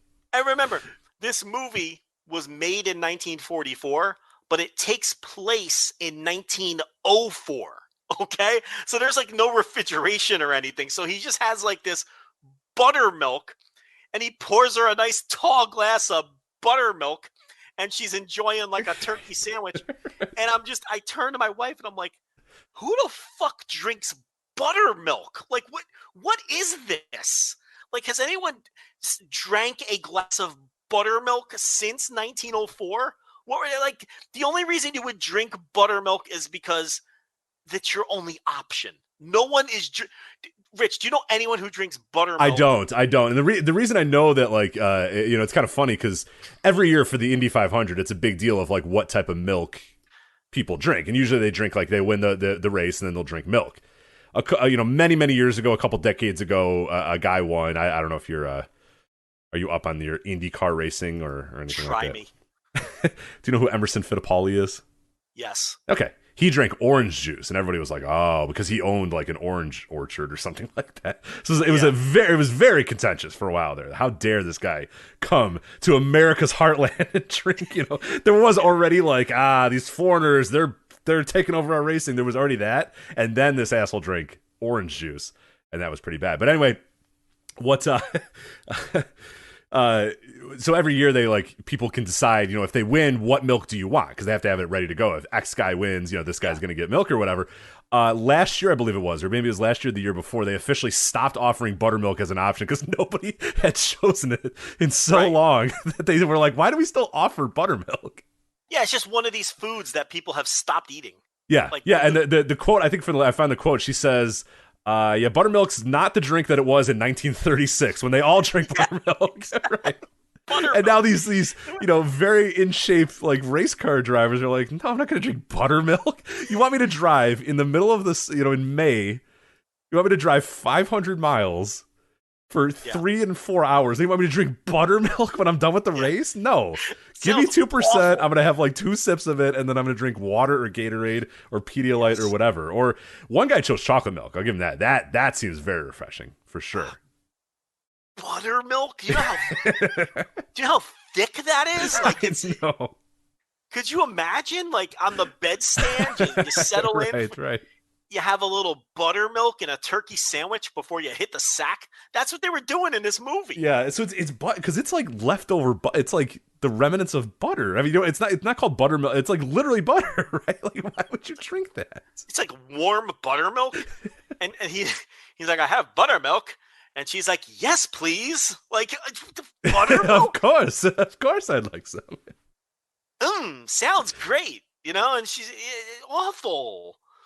I'm trying to find who's the last person that drank stuff. buttermilk. Who was the last Indy 500 driver to drink buttermilk? Yeah, I was fascinated by this. Yeah, this year they offered strawberry milk and stuff. Nobody ended up doing it. So milk. Who wants milk after driving in a car for 500 miles anyway? It's a tradition, but yeah, I'd imagine it's pretty gross. It looks gross every time anybody does it. Because these big giant babies didn't want champagne anymore, right? The people complained. That's what happened, right? No. This is from the 30s. The guy who won, I think some guy who won in the 30s was legitimately, like you said, was I need refreshment, and someone's like, hey, give me that buttermilk. That's been sitting outside in a Indiana sun all day. Yeah, give me that. Perfect.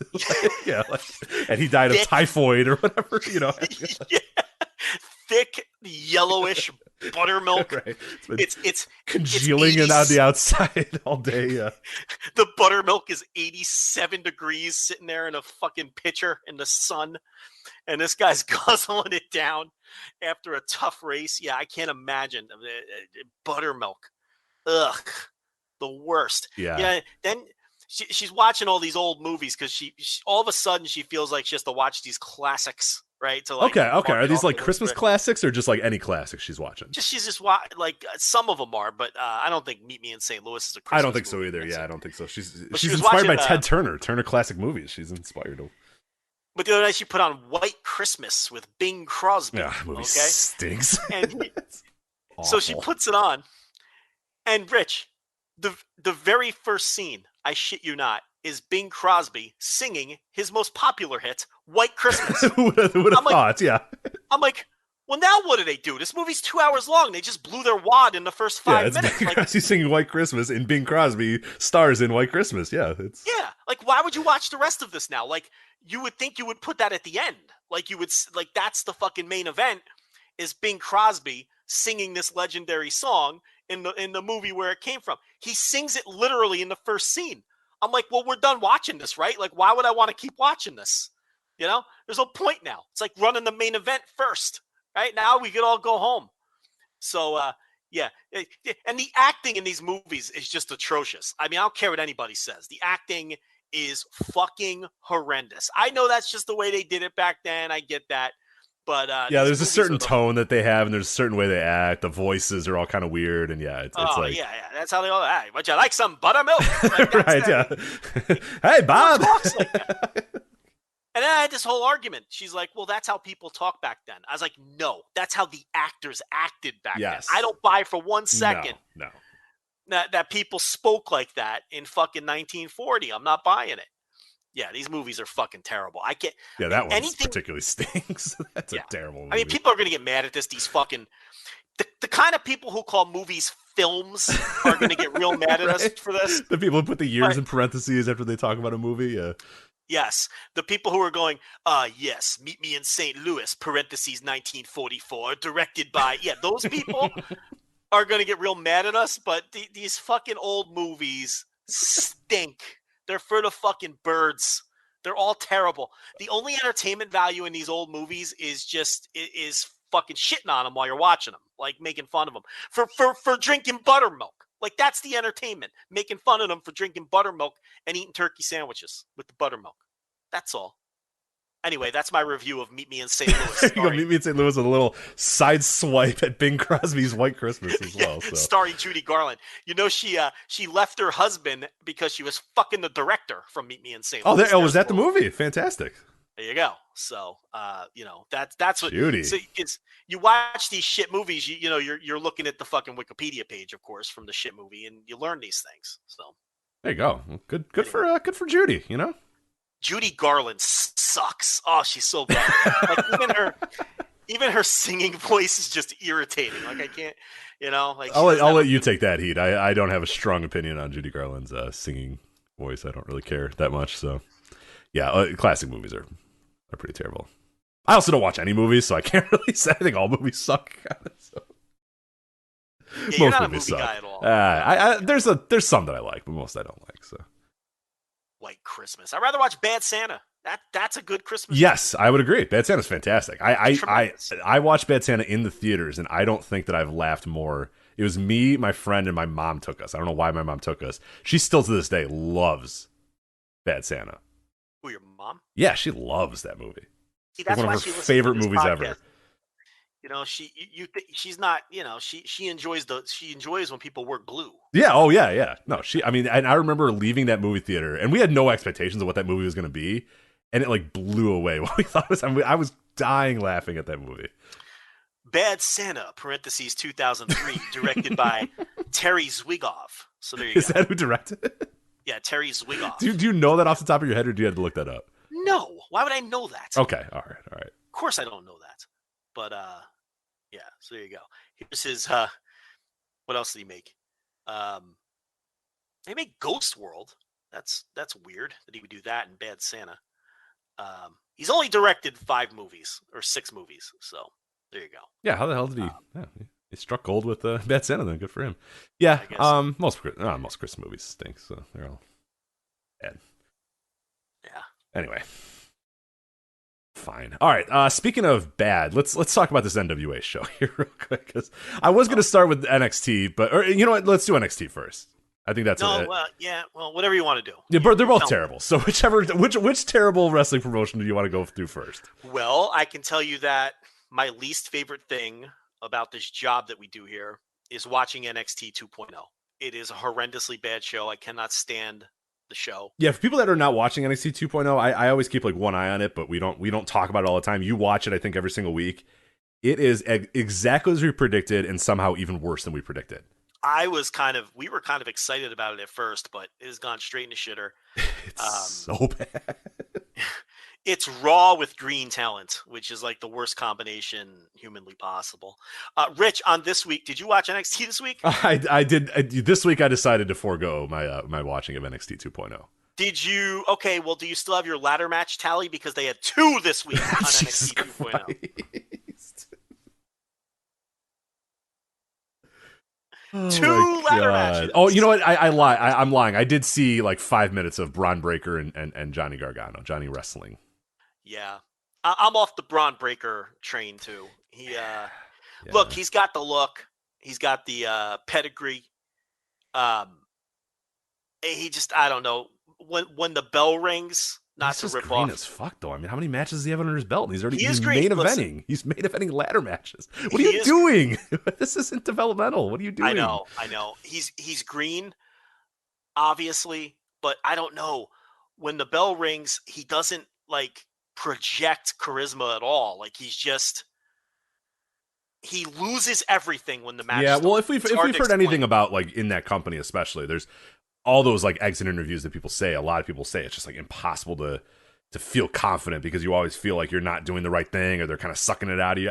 I don't know. I don't know, because it seems like when he debuted, like he had all that, and now little by little you see, and he's losing all that, and it's like, what are you doing? Like, how is that possible? But with this company, I put nothing past them to find a way to.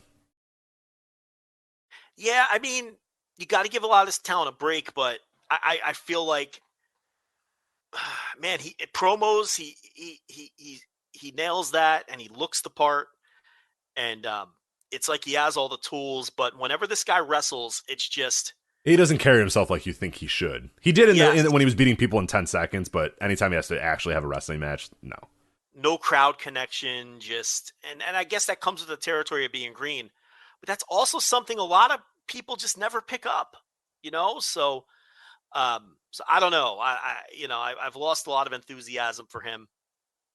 Maybe that's unfair. I don't know. I don't need 2 ladder matches on this show to set up their War Game show coming up this weekend.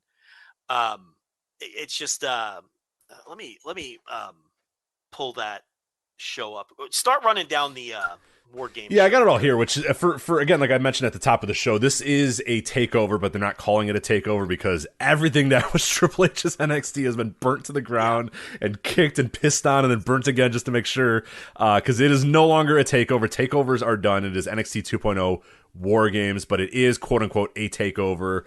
It has zero buzz. Nobody cares about this company whatsoever. There's no fear. Nobody wants to cover it. Nobody wants to watch. There is nothing like there was for classic takeovers for this NXT 2.0 War Games. There are many people, probably several people, probably the majority of people listening to this had no fucking clue that War Games was happening this weekend, but it is. You know what's funny? This show is totally trying to attract younger viewers, right? It's so obvious. Have you ever seen the commercials for this show? Yeah. It is on and popping on NXT 2.0. With like generic hip hop beats in the background. It's so bad. And like phrases that were big with young people. It's lit. NXT 2.0. Yeah, it's on and popping at NXT 2.0. It's gonna be off the hook. Like that's the kind of shit that they say in the commercials. And it's like they're very badly trying to draw this young demographic. With Vic Joseph and his shirt and his hoodie. Hey, how's it going, guys? Yeah, and they're doing like 0.13s in the only demo. 65-year-old guys. And that's the thing, like the overall viewership is like growing, but it's all people that are over the age of 49. Like they're intentionally trying to draw young viewers, and they're running off young viewers, and they're gaining more older viewers. The old people are attracted to this show. Yeah. Like the median age a couple weeks ago was 62. 62, Rich, was the median age They lived of the through viewer of JFK this. assassination. There's some 62-year-old man going at the end of this show, like grabbing his remote and grabbing his buttermilk, and he's saying, yeah, that was off the hook. I really enjoyed that was indeed off the chain. Yeah. Wale was correct. This show is on and popping. Yeah. That's who's watching. It's incredible that even when they're focused on drawing a certain viewer, they run that viewer off. There's 65-year-olds that assume this is what 20-year-olds want to watch, and then the only people that watch are 65-year-olds. I mean, it's obvious that would be the result of a show written by a bunch of mid-60-year-olds, but yeah. I know this is, okay, I know you're going to get mad at me, but like if you look on Twitter, and just hear me out here, okay, just hear me out. If you look on Twitter, the people who like NXT 2.0, they complain that everybody else doesn't like NXT 2.0 because those people are middle-aged white men, is what they all say. But Rich, that's people that like that's NXT who's watching. 2.0 are middle-aged white men. It's a fact that that young people aren't watching this. And it's a fact that the median viewer is 62. That's older than middle-aged. So maybe they are right. Like, and those 62-year-olds that are watching, Rich, what are the odds they're white? Like 100%. Like, do you think it's 62-year-old Asian women that are watching this show? No, it's 62-year-old white guys. Because that's who watches WWE wrestling. Yeah, and I would say the show is so lame that, like, yeah, any other demographic other than 62-year-old white guys could not possibly watch that show and enjoy it. Because it is so lame. It is your aunt trying to be cool lame. But again, the narrative yeah. is that all of the old white guys are the people who hate it. And all of the young hip people love this. And the facts, the statistics are the complete opposite. Young people are leaving this show in droves. And it's 62-year-old people that are watching it. And they're dudes. And it's crazy because they're trying so hard to attract young viewers. But they're not. They are, but they're not. Because they think they are. But again, it's 65-year-olds that assume what 20-year-olds like, which apparently is primary colors and hip-hop beats or whatever. It's so weird. Nobody thinks this. No young person thinks the show Paint is cool. splatters and Wale are what they think the young kids are into. So... you know, it's like, what are you doing? It's going to be off the chain. No, it's not. No one says that anymore. Who says off the chain? Nobody. I did. So actually, I did watch a part of it, and it was they were doing a picture-in-picture thing on NXT this week, and when I jumped on to watch it, and it was Bron Breakker on the outside, and he's wearing a rainbow trunks. Half the screen is, NXT. You know what I mean? Like where they shrink the screen and put the, Yeah. The screen is so there's so much paint. Like, have you seen that screen? You know the one I'm talking about? It's so weird. There's just paint everywhere. I'm like, the fuck is going on? Like, anybody who passed this would be so confused. What in the fuck is this show? Yeah, it's like do they think they're attracting 4-year-olds like with these like bright colors? Like, 14-year-olds are on TikTok and they love bright colors. Put on, like, what are you doing? It's the paint splatter, and the backdrop is the brightest white you've ever seen. It's so bright. It's blinding. It's this blinding white They're background. Attracting moths. What are they trying to attract here? Jesus Christ. the paint splatter. It's so bad. It's a terrible show. The show is so bad. They did. They're having a Samuel Stroudner in the No chat room says NXT 2.0. Whoop! There it is. That would be awesome.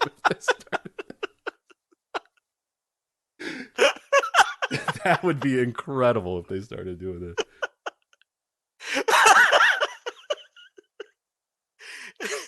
They're doing. And the show's awful. They're doing a hair match on the gimmick. Yeah, between your boy Duke. And the go home angle for the hair match was Duke came out, and Cameron Grimes is in the ring. Stop me if you've heard this one before.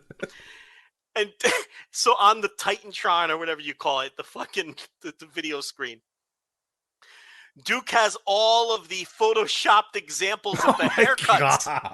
God, he's gonna kill me, God. Cry. Jesus Christ, fucking worst.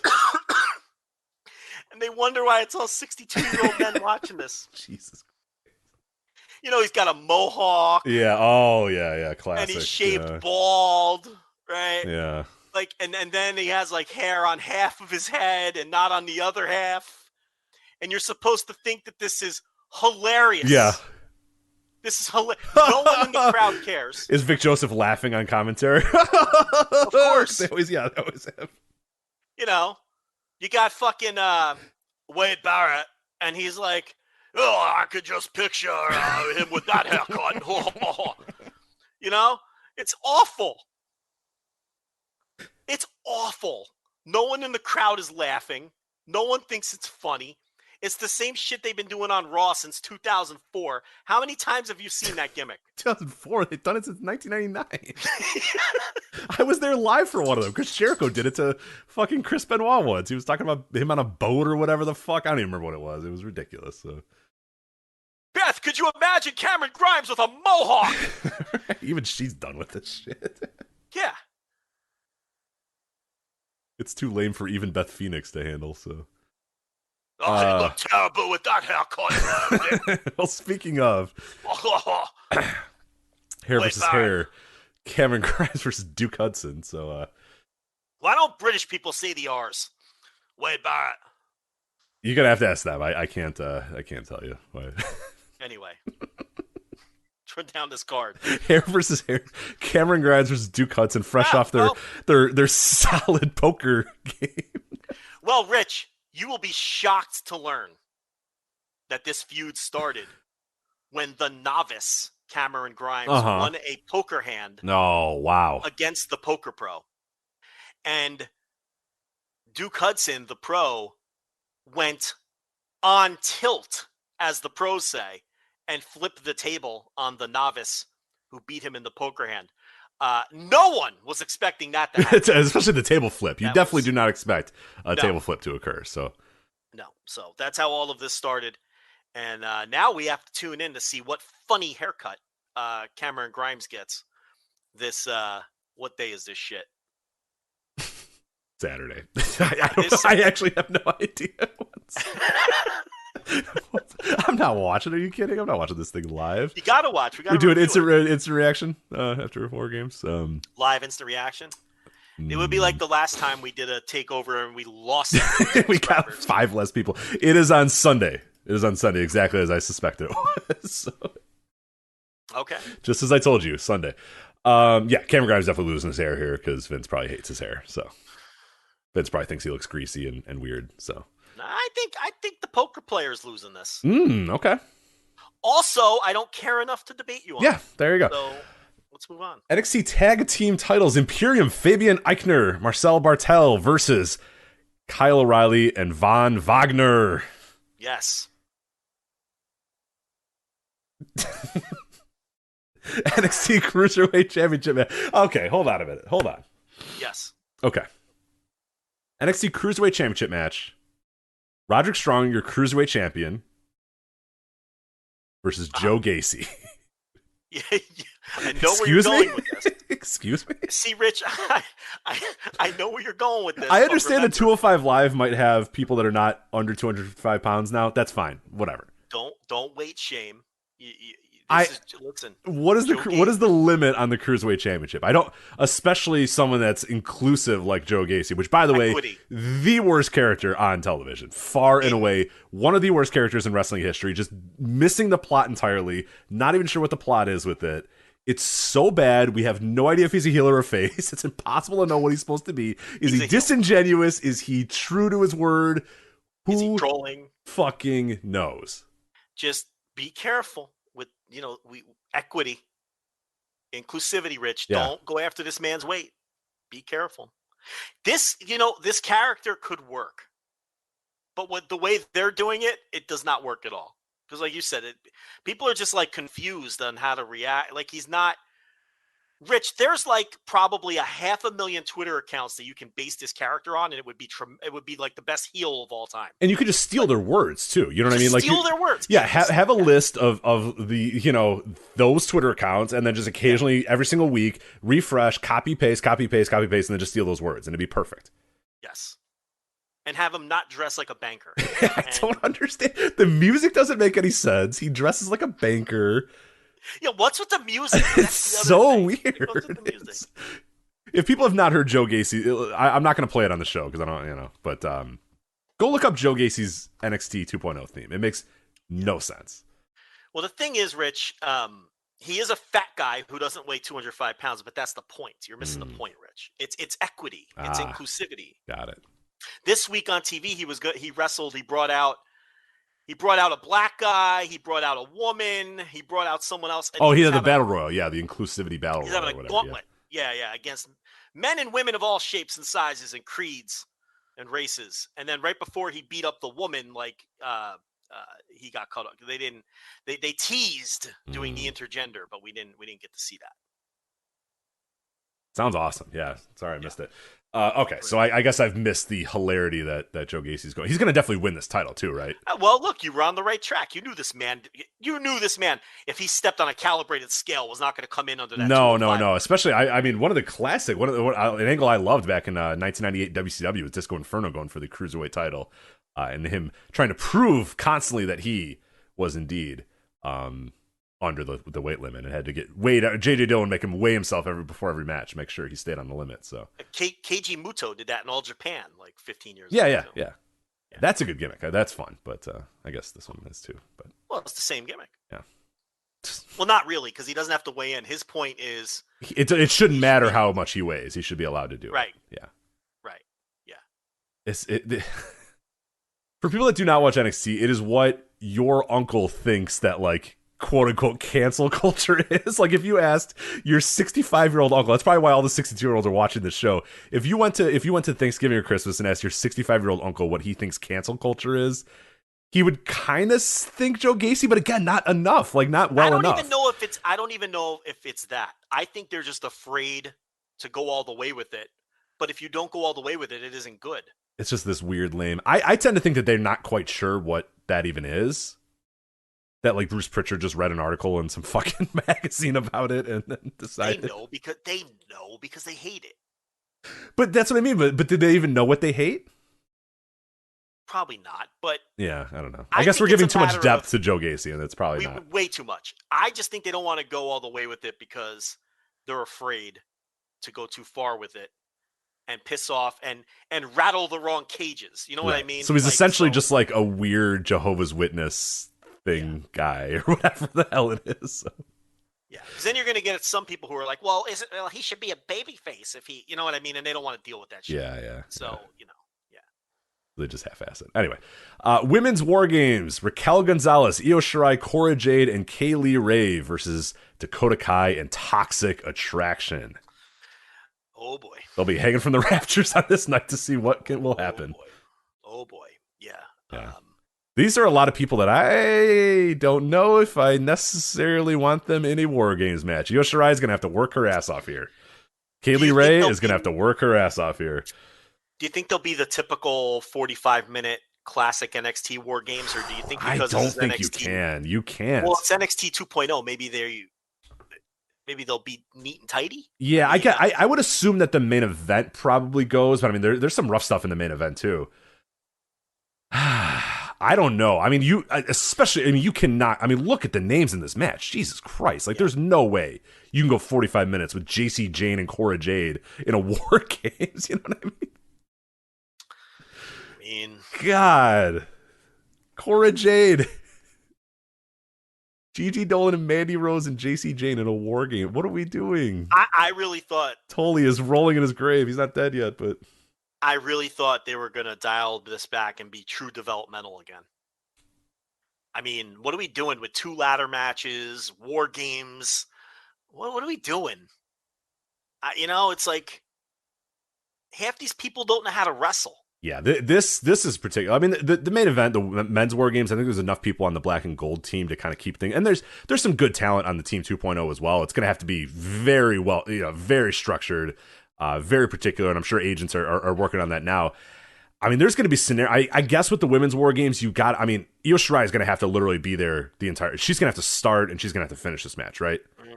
Her and Kaylee Ray are gonna have to do everything, right? Because I mean, you can't have Cora Jade be the person that starts out the. I mean, I don't know what they do anymore on this company, but yeah, that match has the potential to be very, very brutal. The men's War Games match that has a cool-ish story to it. I just don't think they're doing that good of a job of telling the story. But it's Team Black and Gold, obviously representing the old NXT, Joe. Oh, so it's Marcus Corvan, Tommy Dreamer, Sabu. Yep. So we're doing Team ECW versus the ECW Originals versus dusting off the very successful ECW Originals versus Team Extreme or whatever the fuck they were called, and just classic stuff that definitely worked very well all those years ago. Team Black and Gold, Ciampa, Gargano, Pete Dunne, and LA Knight. Versus Why is LA Knight on Team Black and Gold? He bleeds NXT. Are you kidding me, Joe? Yeah. LA Knight bleeds Black and Gold. Yes. Versus the Team 2.0 team of Bron Breakker, Carmelo Hayes, Grayson Waller, And Tony D'Angelo. Tony! Your Okay. boy, Tony. No, not my boy. I've decided that Tony D'Angelo is an SNL skit that goes 7 minutes too long. He's awful. Like he comes off like a parody. He's just like, you know what he is? He's not even an SNL skit that goes. You know what he is? He's one of those. He's one of those recurring Weekend Update guests. Yes. Oh, they stink. Every last one of them. Nobody sucks. laughs at. Yeah. That no one laughs at. It's like Colin Jost will be like, and to comment on this new policy by Kamala Harris, I have my cousin Tony. Yeah, right? and it's like, oh, hey, what's up, Colin? How you doing, buddy? It's like fucking Pete Davidson doing some dumb gimmick. Yeah, it sucks. And then he does the least funny 7 minutes on the entire show, and you turn it off and you go to bed. Like that. That's what Tony D'Angelo is. Like it's just you know, I thought this was going to be fun or fun bad or you know maybe even, but it's not. It's just it's a bit that has overstayed its welcome. Yeah. It's exactly what it is. And there's a lot of green people on this side of the team. And I still think Trick Williams has more potential than Carmelo Hayes. Yeah, and by the way, he's the manager here, Trick Williams. So maybe he's going to get involved in some way. Maybe he'll do something in here. But I'm with you. I think Trick has a lot of potential. I think Carmelo's solid, but I think Trick is way better than I think Carmelo is a roster workhorse type. You put him on there, he has good but when I look at Trick Williams, I see dollar signs. I look at Trick Williams and I see cartoon dollar signs popping off his head. That's what I see when I look at this guy. Look at him. He's tall, he looks great, he can talk. The only question is, can he wrestle? We don't know that yet. So yeah, I'm a little worried about that because again, like in the structure of a War Games, you need that the first guy that comes in has to do like a lot of work. You know what I mean? That guy's got to get in there and just go in the ring and work. I mean, I guess Carmelo would have to be that guy, so it's Carmelo versus whoever. Waller can do it. Yeah, that's true. I guess, I guess, there's a way to, I think there's a better way to, the women's War Games is going to be real tough because there's like 3 legit workers in that match, and this at least has one whole team that I believe can do it. You know what I mean? I think one whole team can be solid enough, but don't forget, Waller was Matty Wahlberg from Australia. I guess he can go. Yeah, I always kind of forget he's solid. So yeah, he's not Kenta Kobashi, but he's not a green boy like some of these other guys. He's not Tony D'Angelo, for God's sake. So, but yeah, it's we'll see. I mean, we'll see. War Games, NXT 2.0. It is on Sunday, of course. We will talk about it next week. I thought you were going to say it's on popping and wrap things up in a neat little bow here. Yeah, there you go. All right, while we're talking about bad wrestling companies, NWA. Oh, you're chunking again. Hey, are you here? What are you doing? You're back. All right.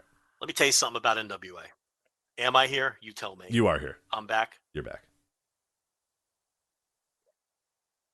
You're back. I think I'm on delay. Oh, no. Let's see. One second. I'm going to try one thing I'm out. On my end. I'm coming back. Set up the NWA pay-per-view. I'll be right back. Okay. All right. So we'll be right back. NWA Hard Times 2. It is this weekend. NWA's return to pay-per-view land. It is a rough-looking show. So it's going to be on Fight TV this weekend. It will also be... this one's on Saturday, I believe. Let me make sure you have Saturday for Hard Times 2. The main event, the big one that I think we will talk a little bit at length about, Trevor Murdoch, NWA World Heavyweight title against Mike Knox. But the bigger story here is that their folks are at a lot of matches on Hard Times 2. There is 1, 2, 3, 4, 5, 6, 7, 8, 9, 10, 11, 12, 13 matches on NWA Hard Times 2. Who in the world asked for 13 matches on an NWA pay-per-view in 2021? Well, sorry, you got it on NWA Hard Times 2. Revenge has no bounds, the tagline for the show. So we'll set Joe up here when he's ready to go because he, believe it or not, has watched all of NWA leading up to Hard Times 2. I have not because I value my time and do not watch it. So Joe works harder for this show to keep up with NWA power. I, on the other hand, did not care to, so I'm going to have Joe lead us through that. But yeah, it is pretty wild. I cannot believe we are doing 13 matches. One of them is a pre-show, to be fair. So 12 pay-per-view matches here on Saturday. So I guess you'll get your money's worth. I'm just not sure that any match is really worth any amount of money. So, Joe, you appear to be back. Are you ready to touch on Hard Times 2? I'm ready. All right. So you have, I explained that you are ridiculous and you have caught up on everything. Let me tell these people what I did. Let me tell these people what I did for them, the listener. Okay. Because I told them that I didn't, because I value my time, and I'm not. You are ridiculous. I cannot believe you did this. But go ahead. I have not watched NWA Power since the last pay-per-views in St. Louis. But what I did over the last 32 hours or so was watch every single episode of Power since the last pay-per-view and Power Surge. Oh, why? Sir. No. Yes. Do not tell me you did that. I did that all over the last 2 days to get myself set up for Hard Times 2. Well, it's on and popping. No, Joe. No. The tagline is "Revenge has no bounds." It's true. NWA Power is irredeemably awful in every single way. The names on this show are unbelievable. This is a roster in 2021. I cannot believe it. It's getting worse. The show is getting worse. It's just flat out terrible in any way you can conceive. The wrestling, the booking, the presentation, it's just awful. And the build to this pay-per-view, half these matches had no build. Oh. Half of them had no build. Awesome. I mean, a couple of them did, and I guess we'll get to them. But half of these matches had no build whatsoever. But I'm your man because I just watched all of it, and I watched it all in the last 2 days. Good, because I only know the names. I don't know any of the build, and this is going to be a tough sell for me. I don't know how much of this I can watch. We have to. It's a big time NWA pay per view. This is the flagship. We always cover NWA until the day that NWA dies. We will cover it. So we will have to do that. Anyway, let's start off here. This is the pre-show match here. NWA World Junior Heavyweight Championship qualifying gauntlet match. And by the way, get used to me reciting the names of titles because there are 1, 2, 3, 4, 5, 6, 7, 8 title matches and 2 qualifying matches for another title. Correct. Jesus Christ, what are we doing? Anyway, hey, everyone likes to see championships. Yeah, the big belts. Everybody likes big belts. Anyway, NWA World Junior Heavyweight Championship qualifying gauntlet match. Alex Taylor, Arya Daivari, C.W. Anderson. Talk about men who aren't junior. Where did they get C.W. Anderson from? There's no way this man's a junior. Where did they... Yeah, he's like 6'1", 250. He was even in the prime of his career in 1999. That dude was like 245, right? Absolutely. He's got to be a little bigger now, I'd imagine, right? Got to be tipping those scales. He's got to be 50. Man, C.W. Anderson. Darius Lockhart, who is actually legitimately like a seriously decent prospect for NWA. And I think he's like going to be there now. Yeah. I don't think this is a one-off. I just don't know why he's in they had like a video for him the other day and it looked really cool. And I'm like, hey, Darius Lockhart, cool. He's just in the qualifying match. So I don't know. Maybe he wins this thing. Maybe he wins this thing. So. I'm sure he'll do the taping. But I don't have any faith that they're going to use him. They don't use anybody properly. No. Anyway. Yeah. But he's a legit prospect for sure. Homicide, Jeremiah Plunkett, Jamie another man who Stanley. Jeremiah Plunkett Jr. Another fella who doesn't miss many meals. Biscuits and gravy for Jeremiah Plunkett. I mean, let's be honest. Jamie Stanley. Yeah. Kerry Morton. Luke Hawx. Junior Luke Hawx. Yes. Wait, hold on a minute. Isn't Luke Hawx like... That's Luke Hawx. Yeah. He is not. He's a very big man. What do you want from me? He's a very, very muscular man. It must be all lean muscle then to get him under that junior limit. PJ Hawx, Sal Renaro, and Victor Benjamin is your gauntlet match for the NWA World Junior Heavyweight title. Jesus Christ. Listen, and if that whets your appetite, consider buying the pay-per-view. You see that? Man. Then we get into the meat of the show, the real meat and potatoes of the show here. Singles match, Jack Stane versus Matthew Mims. No build. What is arguably the best match on the show, and I'm not kidding when I say that, Colby Corino versus Doug Williams. No build. It is 2021 Doug Williams, but I'm still probably looking forward to that match more than any other match. So no build for Colby Corino and Doug Williams. Nothing. No, they ain't doing any build. Doug Williams has been okay in RevPro, but I've never been a big fan of Doug Williams, honestly. But yeah, I don't know. That might be the best. He's like 50, right? He's either 49 or 50. He's right on the cusp really there, so he's old for sure. So yeah, I mean his RevPro stuff has been okay. Yeah, it's fine, but legitimately that still might be the best match on the entire show. So. But those are two matches that don't need to be on the show. They what's the point of these matches? We could probably lop those off. If there was a no build, there's absolutely no purpose in having these. Yeah.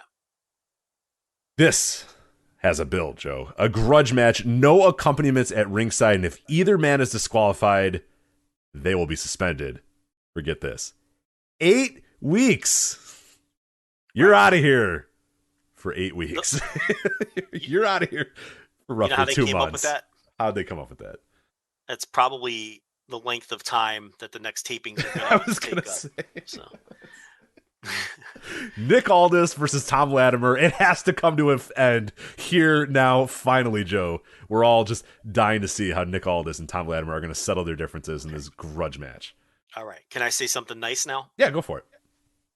Great build. All sincerity. Now, the breakup of Strictly Business was very, abrupt. Latimer punched him in the balls and hit him with a chair. I mean, that's stuff you see anytime people break up. That wasn't, but so the final Power before the pay-per-view, the one that aired this week, I actually can recommend that one to people. Rich, you would love this episode of Power. You in particular, I know would really love it. It was, am I still on, by the way? You're good. Yeah, you're good. You're good. Don't worry. Okay. Because I'm going to talk for a while here, and I don't want to fucking be talking to nobody.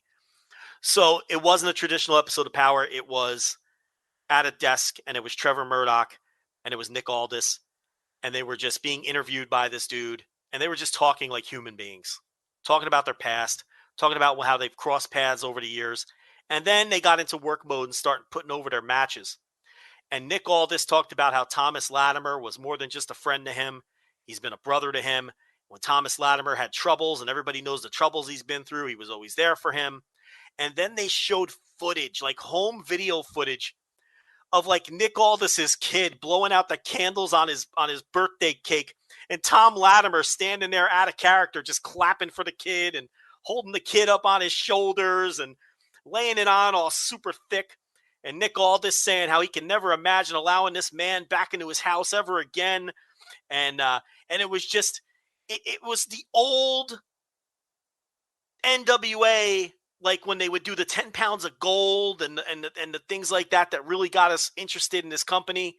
Again, that's what it felt like. They got back to their roots.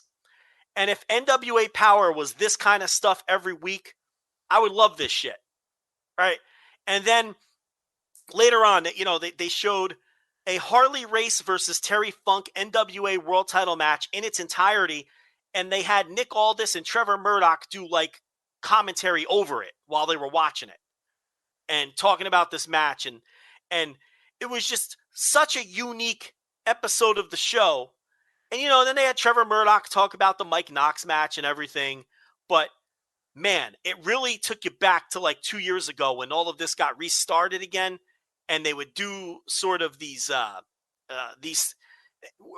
where these guys came across like real humans. Yeah, like personality pieces. Yeah. Everybody was. Yeah, and it made the guys that were out of that universe so. And we talked about it at the time. There was some interesting stuff that happened. There was some kind of off the wall stuff, but it made it good because everybody else was normal humans, and then you had this person that felt so different and so disconnected or whatever. But yeah, largely Tim Storm, Nick Aldis, everybody that was the featured acts were all like normal human beings that led human lives. They just happened to be pro wrestlers.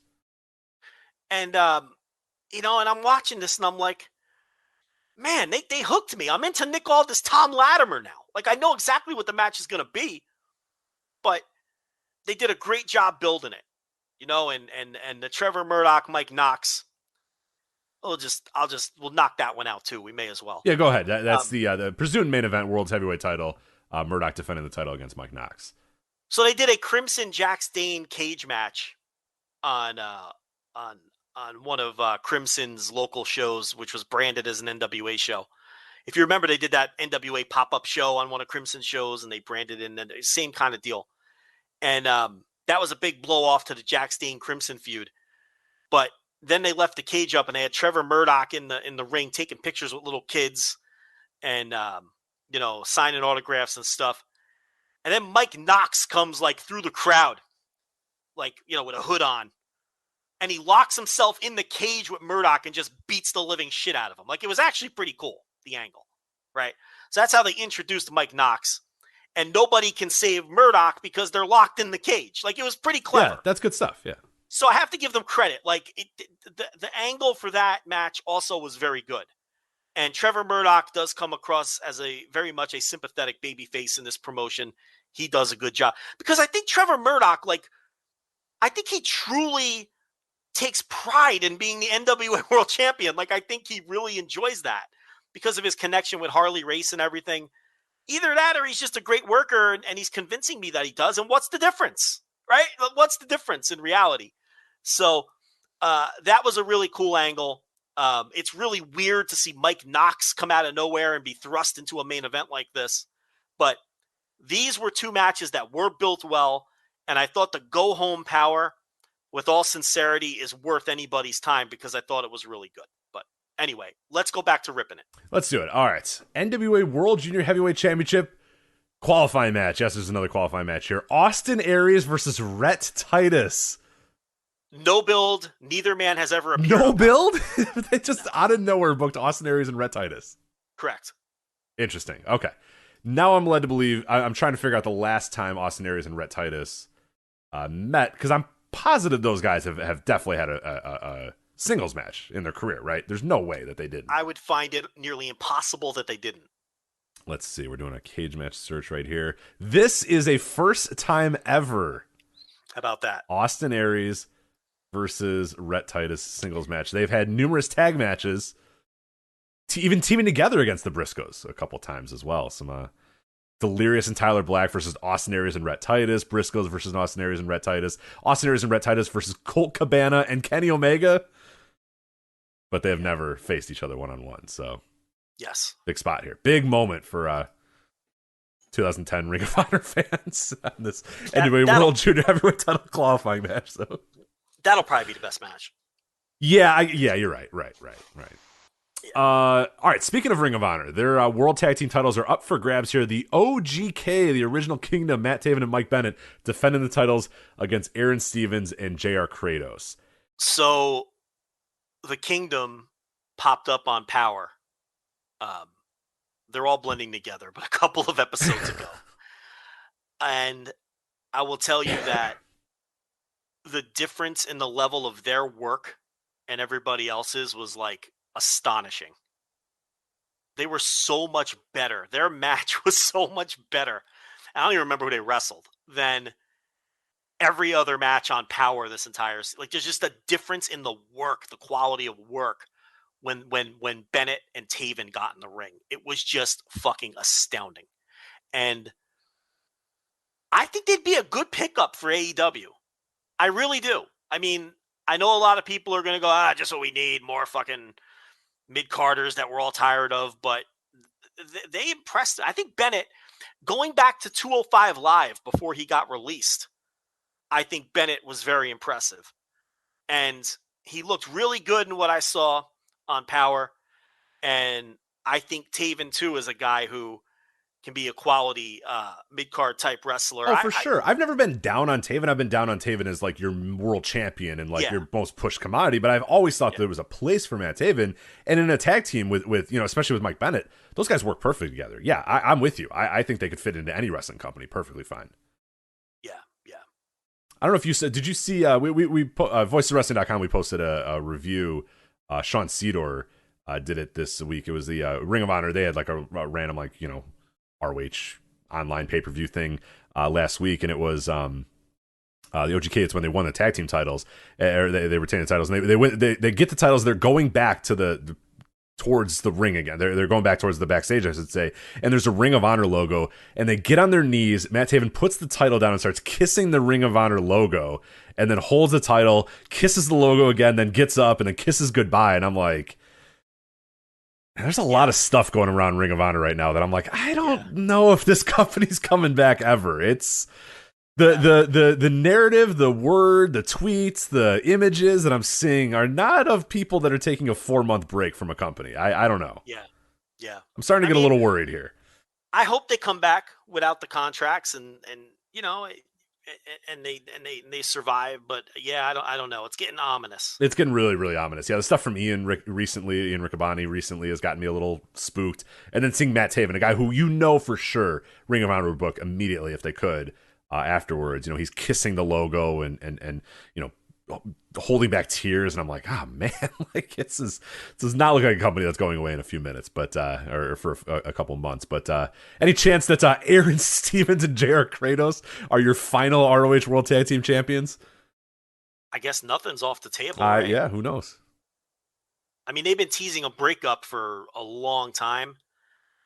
Maybe this is the match where they finally do break up. Stevens and Kratos, I don't know. So there's your in-depth analysis that you can only get here. But Aaron Stevens. Well, really, you can only get that. Yeah, because no one else is gonna fucking talk about Hard Times too. So and have something intelligent to say about it. Yeah, it's true. It's true. Yeah, not just say names and move on. But we'll try to get through these real quick because there's a lot of other topics I want to get to. I don't want to spend too much time on Hard Times too. But Mickie James defending the Impact Knockouts title against Kiera Hogan. That has a chance to be brutal. Absolutely brutal.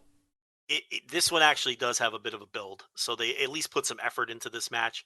And if nothing else, there's 3 different companies having titles defended on this show, which is actually kind of cool. It's cool. It's just, it's nobody good, but it's cool. I mean, I don't know. I don't know. I think the show might end up being, I don't know. It could be a little bit better than it looks on paper. There's a couple matches here. The problem is there's too many matches. There's that's the problem 13 matches, and that's probably too many. Yeah. There's probably 5 matches on the show that will be solid. That have a chance. There's 13, that are on here. So the good thing though is the matches aren't going to overstay their welcome. That's good. And that might make it pretty good. That might make it a Rich Kraetsch special type of show where it's just like boom, boom, boom, boom, boom, everything's done. And because we're talking about a match, a show coming up that was not the Rich Kraetsch special where everything was not neat and tidy. And it was to the detriment of the show. But anyway, three-way tag match for the NWA World Women's Tag Team title. The Hex, Allison Kay and Marty Bell versus Kylie Rae and Tootie Lynn versus Lady Frost and Natalia Markova. All right, Lady Frost is off. She is sick, and she tweeted that she will not be at the NWA weekend. So okay. I don't know. All right, so I don't know. Yeah, do we have a replacement yet or no? I have no clue. I don't know if they're going to make it 2 teams and just, boot Natalia Markova off the match or give a replacement partner, but I do know Lady Frost is off the show. Okay. But not that I'm looking forward to this match. The 3-way tag. Can we just have a number 1 contender challenge for the titles, please? Please. And just have it be Kylie Rae and Tootie Lynn. Yeah, that's fine. Just the Hex versus Kylie Rae and Tootie Lynn. That's fine. They got a ton of upside. Tootie Lynn, Kylie Rae, has found her place here in a promotion. And is doing a nice job for them. Why do we need the 3rd team anyway? Then we'll go to this one for the NWA National Championship, Chris Adonis versus Judas. Judas is not getting over. That Judas. If you're wondering, yes, that Judas. He's the guy who's being managed by Sinister Minister. Yes, correct. And it is not getting over. He's supposed to be like this, monster heel, and it's not working. The guy doesn't have enough charisma. He's not menacing enough. He's also like in his late 40s, right? I don't know how old he is, but all I know is it just isn't working. It didn't work in NWA or in TNA in 2010. Like, why would it work now? All I know is it's not working here. Yeah. And I don't expect much out of that match at all. He just doesn't come across. There's no pop to it. He's just a non-entity. We have a NWA World's Women's Singles match here. Camille defending her title against Melina. Camille has, low-key been the best wrestler in this company. She's improved a lot. What I've seen of her, she's improved a ton. Let me tell you something. If you look at Camille's matches in 2021, in the big spots, she delivers. But this is going to be a real challenge because Melina is the absolute drizzling shits.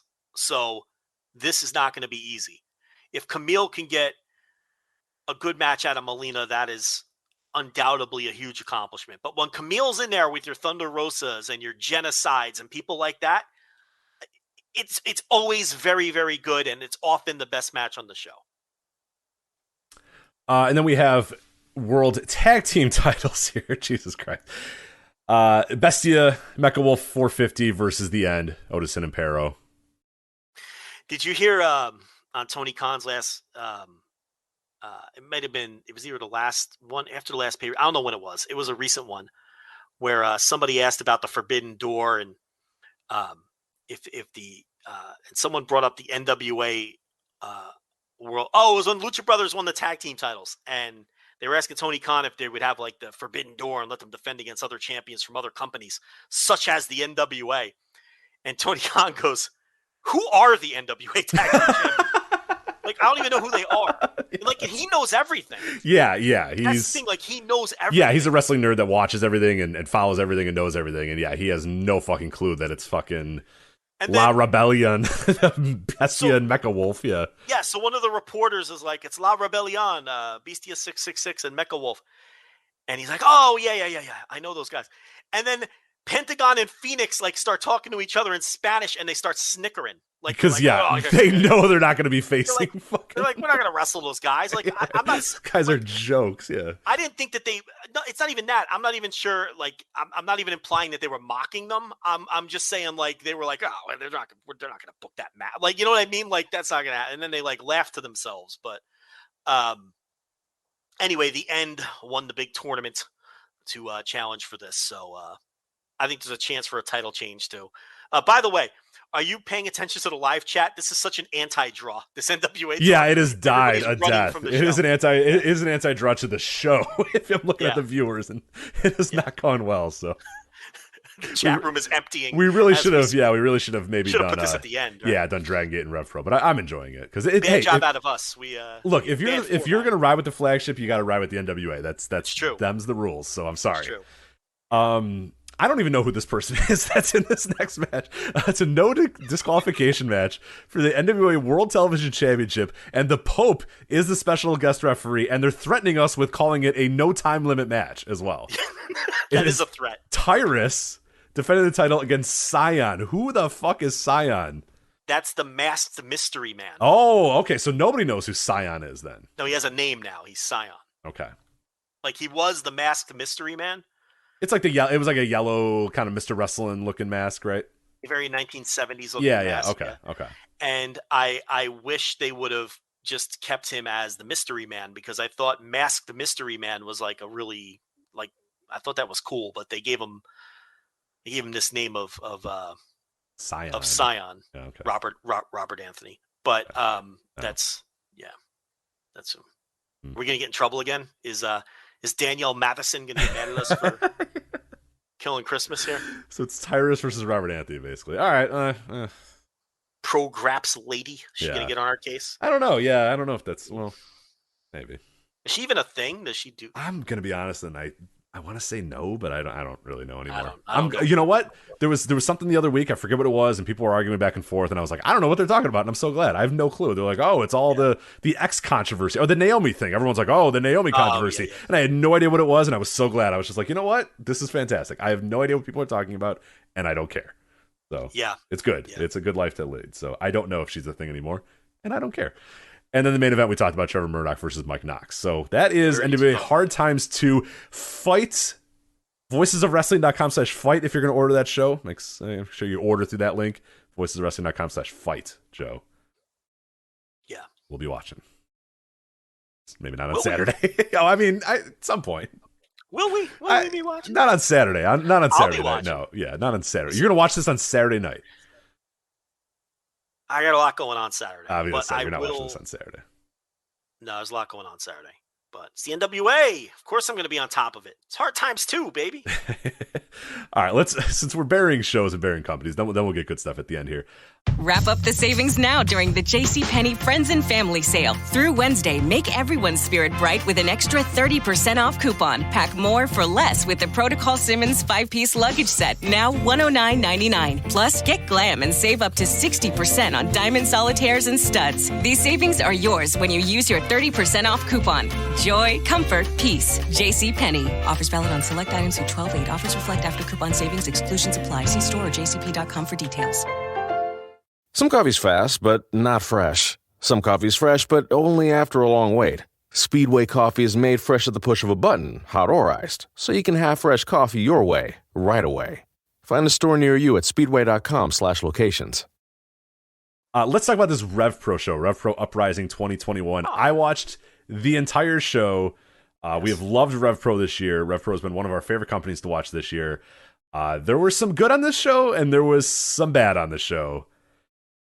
This is the telltale example of formatting a show and knowing when matches need to be a certain length and not overstaying your welcome. Joe, the match times on the show, their opener was 10 minutes. The second match was 16 minutes. The third match was 15 minutes. The fourth match was 19 minutes. The fifth match, which is the most egregious one of these all, at 15. We'll get to that, why 15 minutes is the most egregious of them all. 18 minutes for your semi-main event, and then 27 minutes for your main event. Well, the match times on paper don't look right. It's important. It's important to know the structure of the matches. I was just kind of laying it out how long some of those matches were. With that being said, like the main event was fine. At 27 minutes, I had no real issues with that. Yeah, I mean, ish. I still maybe would have taken a little off. They could have shaved a few off the main. Yes. But some of these matches you could have easily shaved 10 minutes off and been fine. And one match you could have literally shaved 3/4 of the match or almost all of the match and done something different than what they did. So I don't know. It's weird because RevPro's been solid. I thought most of the work on the show was largely pretty good, but there was just some stuff on the show that just annoyed me, and it went too long. And one match that I am going to vote my worst match of the year, I fucking hated one of the matches on this show. I know where you're going with it. And we'll it's get to so it. bad.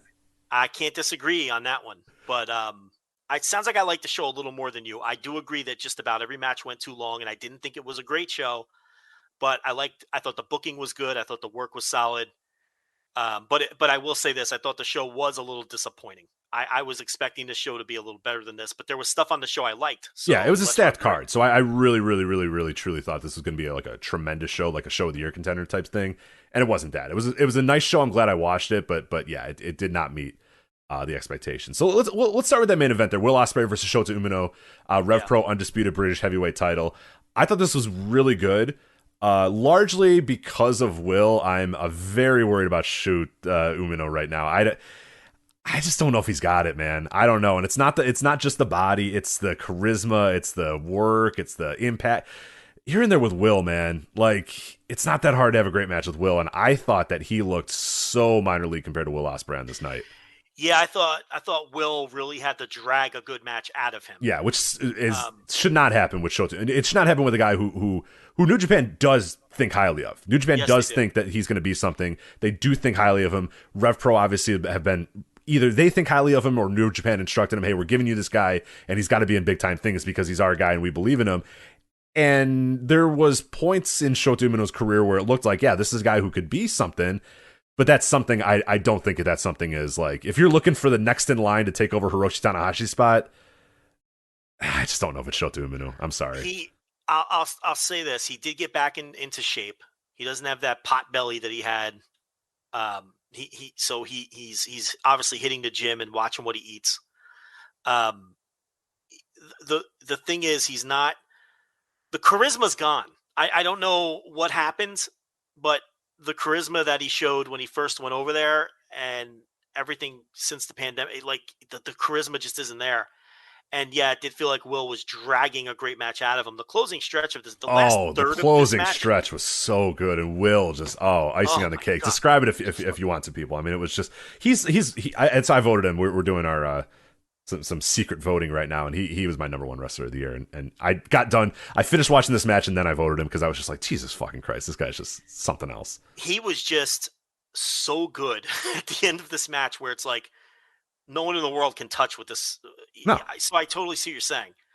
But yeah, that the closing third of the match was honestly, it was phenomenal. But the match was a little too long, and Shota's control periods were not compelling in the least. He's just he's not showing a ton of charisma. He's using the paradigm shift because, of course, he's Shooter. He's Shooter immediately. You know, he's Moxley's buddy. So he did hit Will with 2 paradigm shifts, but it wasn't enough to put him away. And then Will hits he hits a Rainmaker. Yeah, starts out he reverts. So what happens is Shota Umino he does 2 Death Riders or That's paradigm shift or whatever. Yeah, Death Rider. Sorry. Same thing. New Japan, so it's Death Rider. Right. So he does 2 Death Riders. Will kicks out. He goes for another one. He lifts Will up, goes for another one. Kind of makes does like the baby face to the crowd, like I'm gonna do it, let's go type thing. And the idea is if he hits the third one, he's winning the title. Yeah, it's over, and the crowd gets up for it. So he gets ready to set it up, and as and Will could reverse this anyway, but because he's Will fucking Ospreay, he does it. Shota Umino basically does half of the move. And then Will corkscrews out of it and grabs his arm and then takes his fucking head off with a Rainmaker. It is so insanely great. So fucking good. It's so good. And then like he could have turned in the rain. Like Shota could have just lifted him up and then he does the Rainmaker from there. No, Will says no. Put my body completely vertical and I'll just spin out of it and still grab your arm while I'm doing it. It's fucking insane. I'll do some flippy do that takes a 1/10 of a second, Right. And then I'll do the Rainmaker. But then that's not enough. So he picks him up and gives him a Last of the Dragon. So you can kind of see where this is going. So he's sending messages to his Wrestle Kingdom opponents here. Yes. Mm-hmm. And then he could have beat him there, but he goes, oh, no. He even says, oh, no. And he picks the man up, lowers the elbow pad, and delivers the hidden blade, and then pins him. And then he kicks him out of the ring like a piece of trash. Yep. Like he does that thing with the boot where he pushes him out of the ring like a piece of trash and cuts a promo talking some shit. And then who came out? Oh, Oku came out. Yeah, Michael Oku came out, yeah. So Oku will be the next challenger. He has no shot. He's not going to beat Will Ospreay. But it'll probably be an excellent match. But yeah, I thought it was a really good match. I didn't think it was a great match. It had its flaws that we talked about. The closing stretch was phenomenal. Will Ospreay was just ridiculously good. And he's not in the best shape. I mean, I don't know if he got off his latest cycle or isn't working out as hard. What are you implying? I mean, he was a little pudgy. I saw that. Yeah, he was a little. Yeah. So, well, he's got a 2-week quarantine coming up, so maybe he can start hitting the weights in the hotel room that he's got to stay under, the dojo or whatever the hell. Yeah, I mean, but it didn't affect him at all. I mean, his athleticism wasn't affected at all, and his performance wasn't affected. He was phenomenal. So yeah, it was borderline Notebook. Yeah, I've seen people going as high as like 4.5. I think Meltzer went 4.5. Yeah, that might be a little too much. I'd go 4 flat or just a little under 4. I think Cage Match might be in the 9s too. Wow, all right, hey. So a good closing stretch will go a long way for sure. So it really does. That will, yes, without question. Well, to be honest, it did make without that, I wouldn't even be telling you it was a good match. Yeah, I agree. I can't tell you though that it was a great match. I can't go that far. We had the RevPro Undisputed British Tag Team titles. Ricky Knight Jr. and Roy Knight defeat Aussie Open.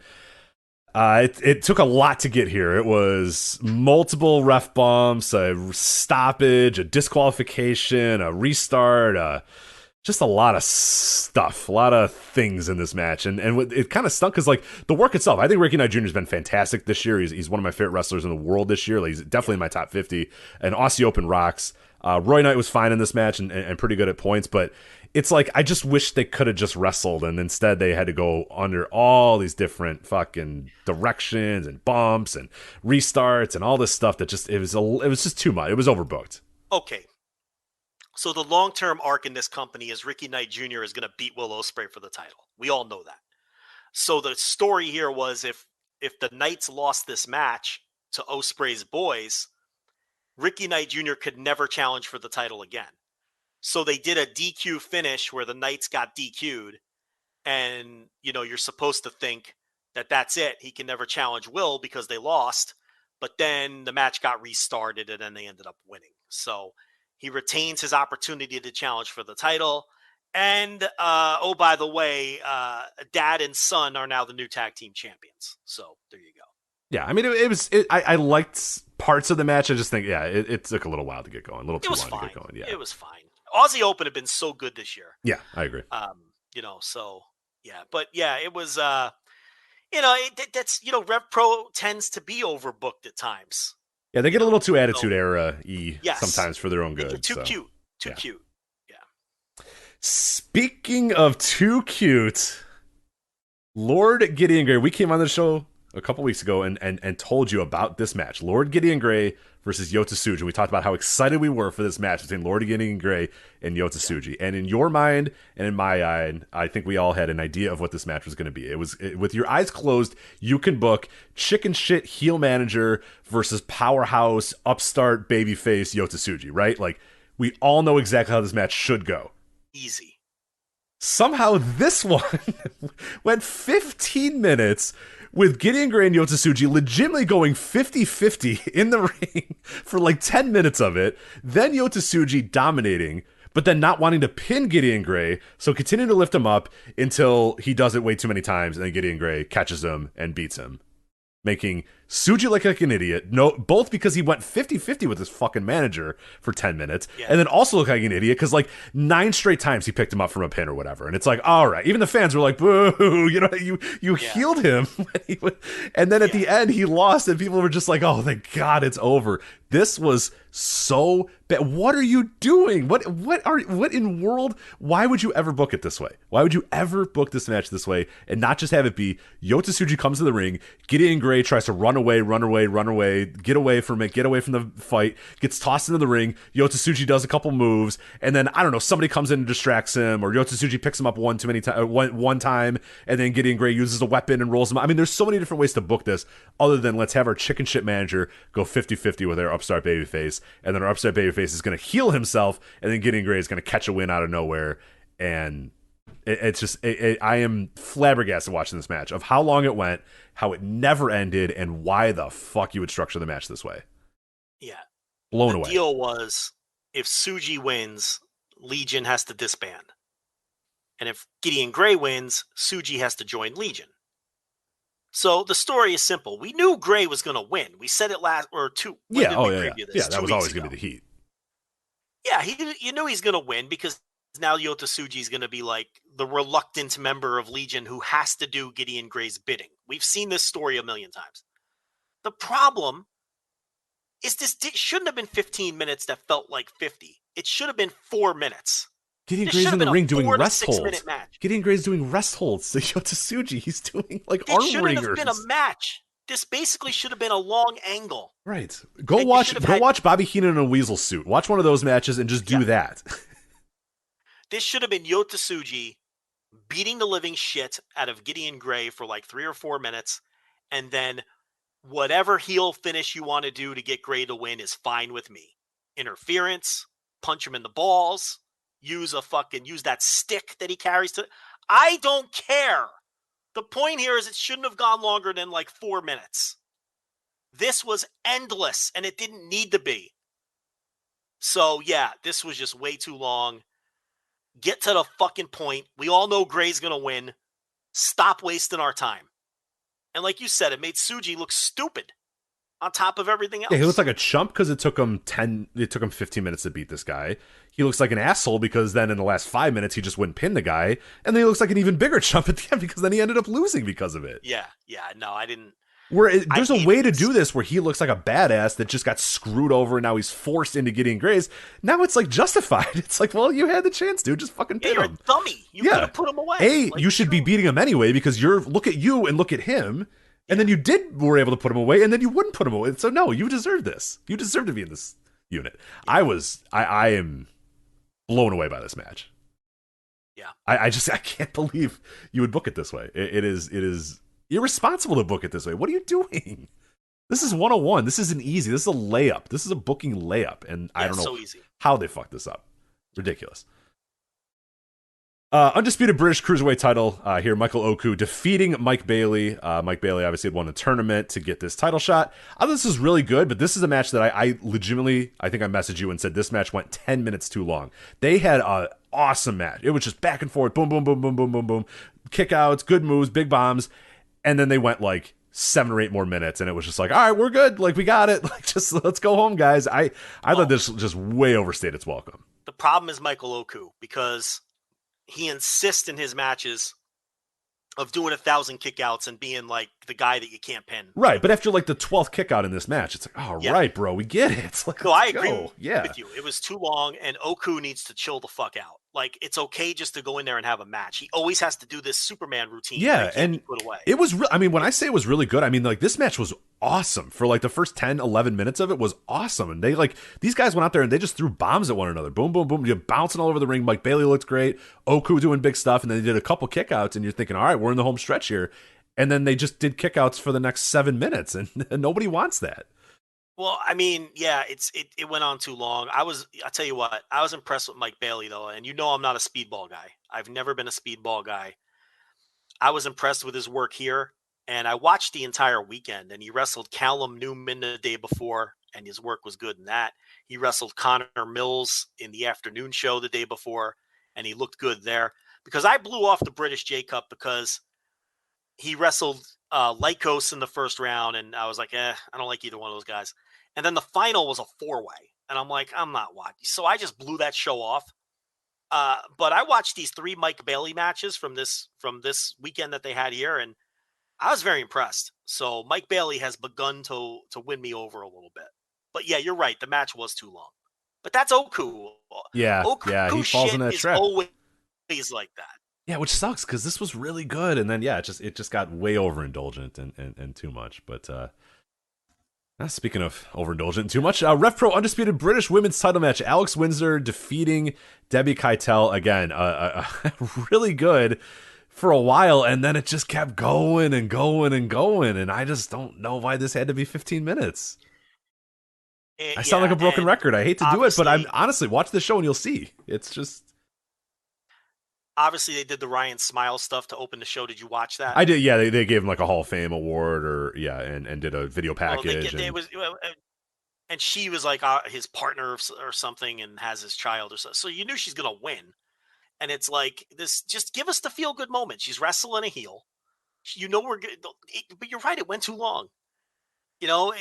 She should have won this match in 7-8 minutes. So yeah, that was the problem here. It went too long. We all knew what you weren't going to beat her on this show. Yeah, that would be a lot of heats that you probably didn't need. And yeah, you're right.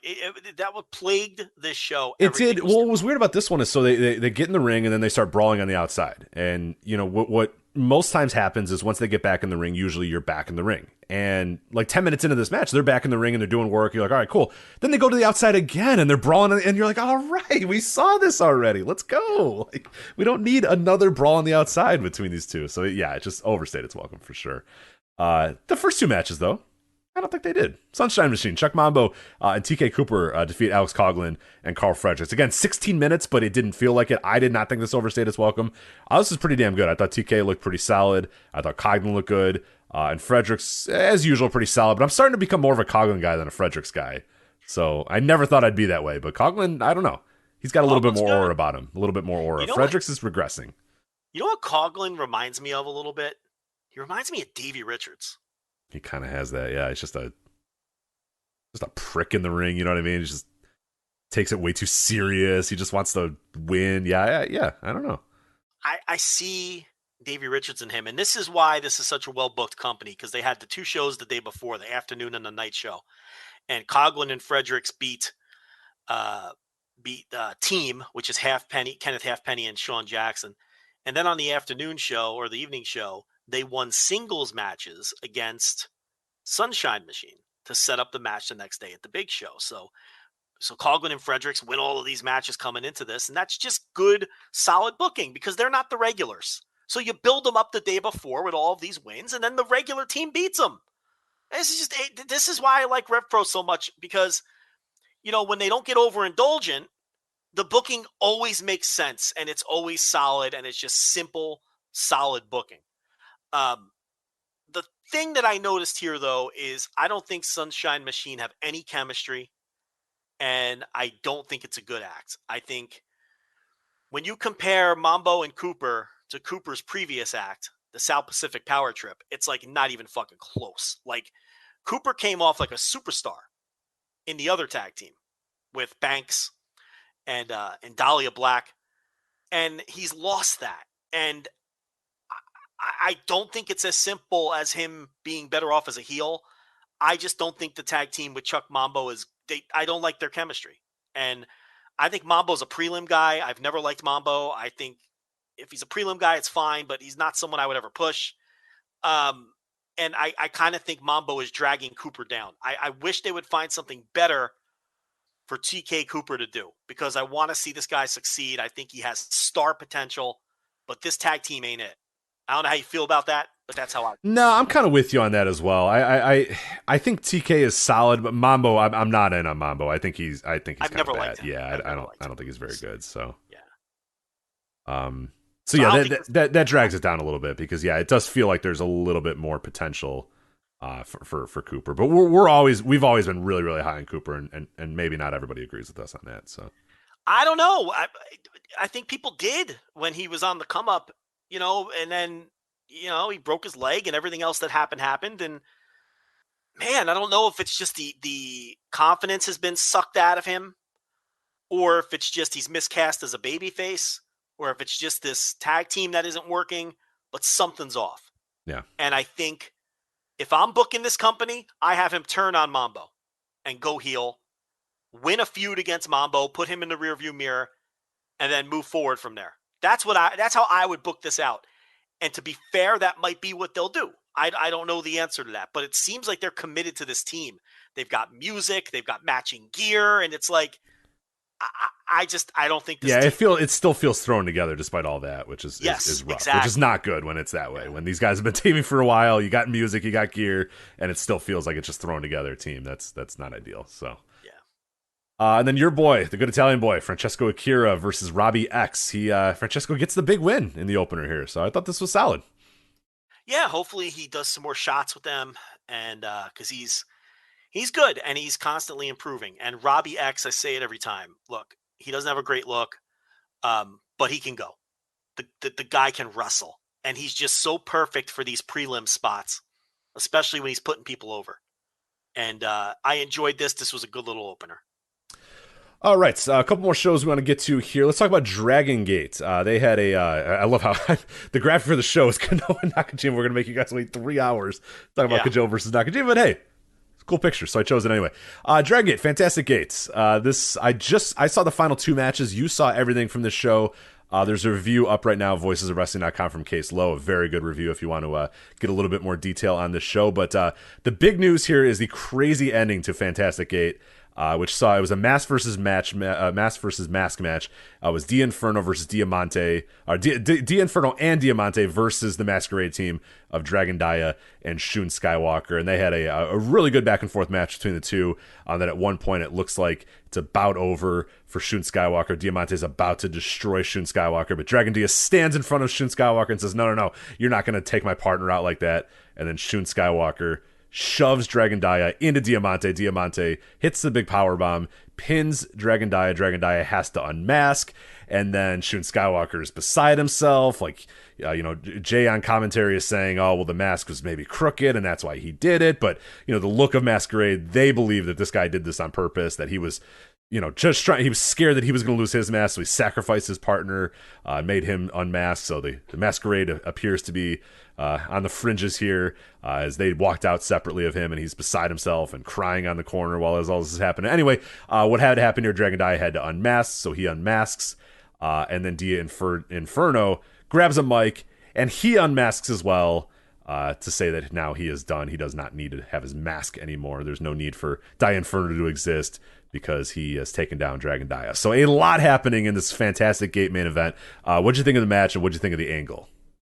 So Skywalker, like you said, kind of accidentally shoved.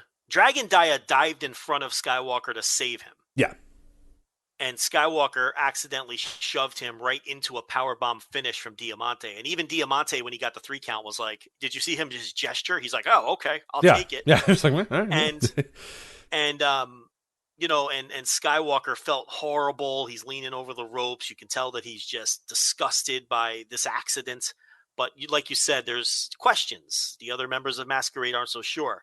Dragon Dia is very emotional about unmasking. This was a very emotional unmasking. Right, because for people that don't know, he's the reason his mask is the way it is and the way he looks is he's dragging kids, understudy, understudy, whatever you want to say. Yeah, that's a big and they just took his mask off. You know what I mean? Which was shocking. No one expected no, either. No. I think everyone thought Dia Inferno or Diamante were probably Inferno. Yeah. I think everybody thought it was time for Yuki Yoshioka, who we'll talk about here in a bit, who is Dia Inferno. It was time for him to kind of get rid of the Dia Inferno gimmick, and yeah, he did, but not in the way that everybody thought it was going to happen. No, so Dragon Dia does this emotional unmasking. Skywalker is just totally he can't look anybody in the eyes. He won't look anybody in the eyes. No. He's just looking down the entire time. He's ashamed of himself. So Red is mocking Dragon Dia, of course, on the mic. They're all taking turns or whatever. And Dia Inferno grabs the mic, and no one's expecting this. And he's like, well, my mission and my work was to destroy Dragon Dia, because these are like Bizarro World versions of each other. Like, he's the evil version of Dragon Dia Inferno. So he's like, so if he's unmasked, I don't have a purpose to exist anymore. So then he starts to take off his mask, and everybody's stunned. And then, like you said, it was Yuki Yoshioka, and then he storms out of there. So both of these guys are now unmasked. So we ended up getting 2 unmaskings, including Dragon Dia, which nobody expected.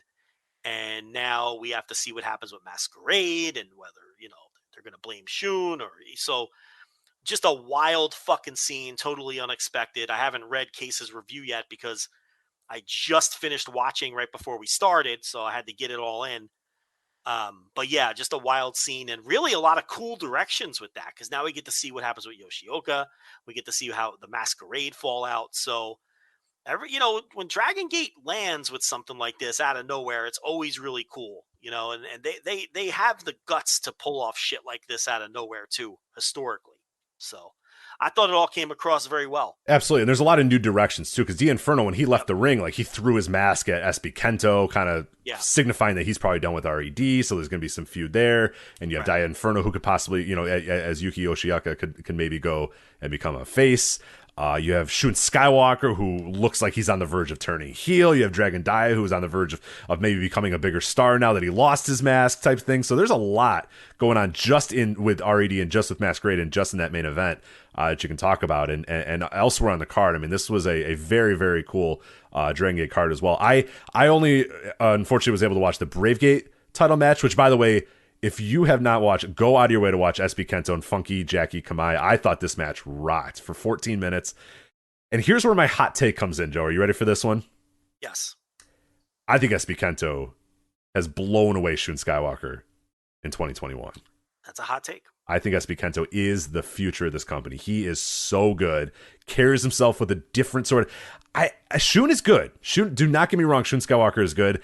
Something's just kind of missing with Shun. I just don't feel like that is a main eventer. SB Kento feels like a fucking main eventer. He seems like, that dude has grabbed this. He's 21 years old, and he's like the most charismatic guy in the company. He's the biggest asshole in the company. He's a great wrestler. He's a tremendous wrestler at his age. Dude, I think sky's the limit for this guy. I think he's incredible. No, I think, he's obviously a huge part of the future. Skywalker, to me, has... he's got that ace presence, though. I really feel like he has that ace presence. He just feels like a big deal in the way he carries himself and in the way he wrestles.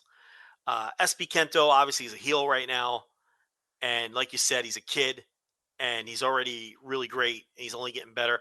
Funky Jackie Kamei is only like 22 years old. Oh, yeah. The embarrassment of riches as usual in Dragon Gate. It's just the problem. They've had this for a couple years. They just haven't been able to convert those guys into being like the big time stars. Now. Yeah. It's happening now. Yeah. And I guess we'll find out if crowds ever come back and we see how they draw, because, they've been pushing and elevating people all throughout this endless pandemic. I didn't like this match that much, honestly, though. Really? The match, yeah, the match didn't really land for me. I didn't think it was a bad match, but I just thought it was a match. I thought it was really good. Yeah, I'm surprised. Yeah, did you watch the first match between those two? I still haven't seen that. Yeah, go. Yeah. Well, now if you didn't like this one, I don't know if you're gonna. Well, maybe you like that one. I don't know. Watch that one if you get a chance. The first one's supposedly a match of the year contender, right? Yes, I think I like this match a little bit better, but most other people think that first match is better. Really? So that one's weird. That one's weird because it's an atmosphere thing for me, which seems weird for like they're both clap crowds. But that one's got like no commentary. It's in a really small arena. It's longer. It's like 22, 23 minutes or whatever. Don't get me wrong. It's really, really good. I just think I like this one a little bit more than that one. But you watch and be the judge. So if you liked this one better, I don't think I'm going to like the other one. But I guess I should watch. I have a sketchy Billy link. Yeah, use that. I think that's how I watch too. I think it's not. It hasn't been easy to watch. But this show, by the way, if you're listening to this review right now, Dragongate Live, it is on English commentary as well. So if you want to listen to it in English, you have, I don't know, a few days left to watch it or whatever. Yeah, I think it's a week or so to watch it. So. Yeah, and I watched the rest of the show. There's nothing worth seeking out. It was just, your typical undercard stuff that was all fine. So, there's no reason even to go in depth breaking any of it down. I'm trying to look and see if there's any Strong Machine J and Dragon Kid. I don't know. I don't have anything else to say about any of these matches, honestly. Well, King Shimizu is now Big Boss Shimizu. That's true. Yeah, big news out of Natural Vibes is King Shimizu is now Big Boss Shimizu. So. Yeah, and they won the opener, and I thought the King Shimizu stuff would be done by now, but it obviously has more legs. So there is that. But I don't know. I didn't think it was a very good show, but I didn't think it was a bad show. I just, and if it wasn't for the angle at the end of the main event, I didn't think the main event was that great of a match either. I thought it was pretty good, but not great. Like not a it's a go out of your way to watch the angle. Maybe not necessarily go out of your way to watch the match. But it's 21 minutes, so I would say watch the match because I think it's going to build up to the angle. But yeah, not something that I think you need to absolutely go out of your way. But you should probably watch the final couple minutes and the angle because it's great kind of pro wrestling 101 storytelling. So plus 400 people in Cork and Hall clapping. I'm just over it. Tough, dude. I know. Over it. So. Well, I don't think you can get over it just yet because I don't think it's coming back anytime soon. No. Anyway, speaking of clap crowds, we'll end the show here with Nakajima versus Kenoh and Noah's The Best Show. So I did not watch the undercard here. I only watched the main event, which for people that do not know, GHC heavyweight title, GHC national title, Nakajima, who is the heavyweight champion, versus Kenoh, who's the national champion in the main event. English commentary as well, still free. Wrestle Universe, still free to order and watch as well. But this is a big time match. These guys have had a long standing feud. They've had matches this year. They've had matches in the past, and this one was all leading to this point at Noah the Best, title for title. And Joe, it ended in a 60-minute draw. What was your thoughts on Nakajima versus Kenoh? Yeah, they just had that N1 Victory final match, which we talked about a couple of weeks ago. And we always talk about how they just have a violent series of matches that very often end by knockout, by referee waving it off, by DQ, by, draw. This is not even the first draw that they've had. And these guys just always kick the living shit out of each other. It's the most violent rivalry in wrestling. This match was no exception. For 60 minutes, they kicked each other's chests in. They slapped each other silly. And I got to be honest, I didn't like it at all. At all? At all. I was stunned that I didn't like this match because I thought I was really going to eat it up. But now, quick question. Did you... I love their series. Yes. Yeah. Did you know this went to a 60-minute draw before you started watching it? I did. Okay. Now that I bet played a pretty big role in why you thought. It could have, but I love these guys so much when they wrestle each other that I was still looking forward to it. I wasn't going into the match thinking, I got to sit here for an hour, which a lot of times you do. Right, because that was probably my reason why I wasn't super, super into it. I did eventually get into it. I did eventually start liking it in the last 5, 10, 20 minutes of the match. I really, really did enjoy. But it was a bit of a slog in the beginning, knowing, hey, I got 60 more minutes of this stuff, and But okay, why did you not like it though? I was over this match in 15 minutes. Really? For me, the rest of it was torture. I was like, can we just all move on with our lives? It was just repetitive. it was almost like, okay, we hear you. You're kicking each other hard. Can we? Yeah. No, I get it. I mean, and it kind of, this is going to sound like a weird one, but it kind of felt soulless. It didn't feel, I didn't feel the hatred between them that I normally feel between them, even though they were beating the fuck out of each other. It did feel a little bit more just like two guys wrestling for titles versus like the other ones where the bell would ring and these guys would just want to rip each other to shreds type of stuff. Other matches that they've had have just what you said. It felt like they wanted to kill each other. And the objective was, I'm going to kill that motherfucker. This one, they were like taking turns kicking each other, and it was too cooperative. In the kayfabe sense, cooperative. Like Nakajima would throw some kicks, and then he would go, come on, kick me. And this went on for an hour. Like, it was just too long and too much. And I know it's going to sound crazy to people, but as badly as they beat each other up, it was lacking life. That's the best way I can put it. It felt a little soulless. I didn't feel any emotion when I was watching this. I just felt like these are guys who their objective is to hit each other as hard as they can. And look, the effort and that was required here is admirable. And what they put their bodies through is admirable. But man, I cannot say that I enjoyed this at all. I really didn't enjoy this match. I liked their last match better. I liked all of their matches better, honestly. I couldn't get into this. They lost me after the first 10 or 15 minutes. Man, and so they never got you back either. You never.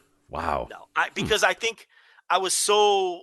They took me out of it, and then they couldn't reel me back in. And that was while appreciating that what they were doing was very impressive. And I admire the effort that they put in and what they put each other through. But man, this just didn't work for me. And did that disappoint you then? Because you really did think that you were going to love it, right? It disappointed me because I love every match that they've ever had that I can remember anyway. And I was looking forward to this. And sure. I set aside and I was like, all right, I'm finally going to watch this fucking thing that everyone's been talking about. Yeah, and it's gotten, like, I'll get the rundown here of what it's gotten on other sites. I mean, you appear to be the outlier a little bit. I mean, I would say that I didn't like it as much as I've seen other people love it. And there's people that love this match, like easy 5 stars, like easy match of the year contender. I wasn't quite on that level. I thought it was good, but yeah, 9.31 on Cage Match right now. I'll fire up Grapple and see what it was. But yeah, I didn't like it on that level either. But it sounds like I liked it even a little bit more than you did. Doesn't that stink when you're really into a match and then it just doesn't work? It just doesn't work. You know, I checked our Discord after I watched it, and our Discord Noah room has a lot of hardcore Noah fans, and they were wishy-washy on it. So then when I read the Discord, I was like, oh, maybe I'm not the outlier here. But like Cage Match, like you said, is 9.31 for this fucking thing. And, you know, and I've seen other tremendous reviews for it, but yeah, I don't know. I don't know. It just didn't work for me, and it's disappointing. I'm trying to find the, real quick here, get the Grapple rating, see what those people, because they hate everything at the Grapple app. Let's see, 4.58 on the Grapple app. So yeah, that's a little closer to me. I'm probably at 4.25. I'm not quite there. 4.58 is a great rating. I mean, it's not bad. It's pretty damn good. Yeah. It's over 4.5. I mean, yeah, with 46 votes in there. So yeah, and that's about the same as Cage Match with the 9.31. It's about the same. It's, you know, over 4.5. So, yeah, I mean, I think people who are into that, you know, kind of style would probably really be into this, but I don't know. It just, it lost me and it never got me back. And it was, very disappointing, to be honest. Well, sorry to hear that, but, I enjoyed it, for what it was, but, yeah, if you want to go, it is free to watch on Wrestle Universe. It is, again, a 60-minute time limit draw, just so you know, so strap in for that. Did you watch any of the undercard? I saw nothing. I think, Gerard is in our, the No Dopes chat room saying that we did not miss anything on the No undercard, but I did not watch any of it. Did you catch any? I mean, I was going to watch it tonight, but if he's telling me there was nothing to watch, maybe I'll skip it.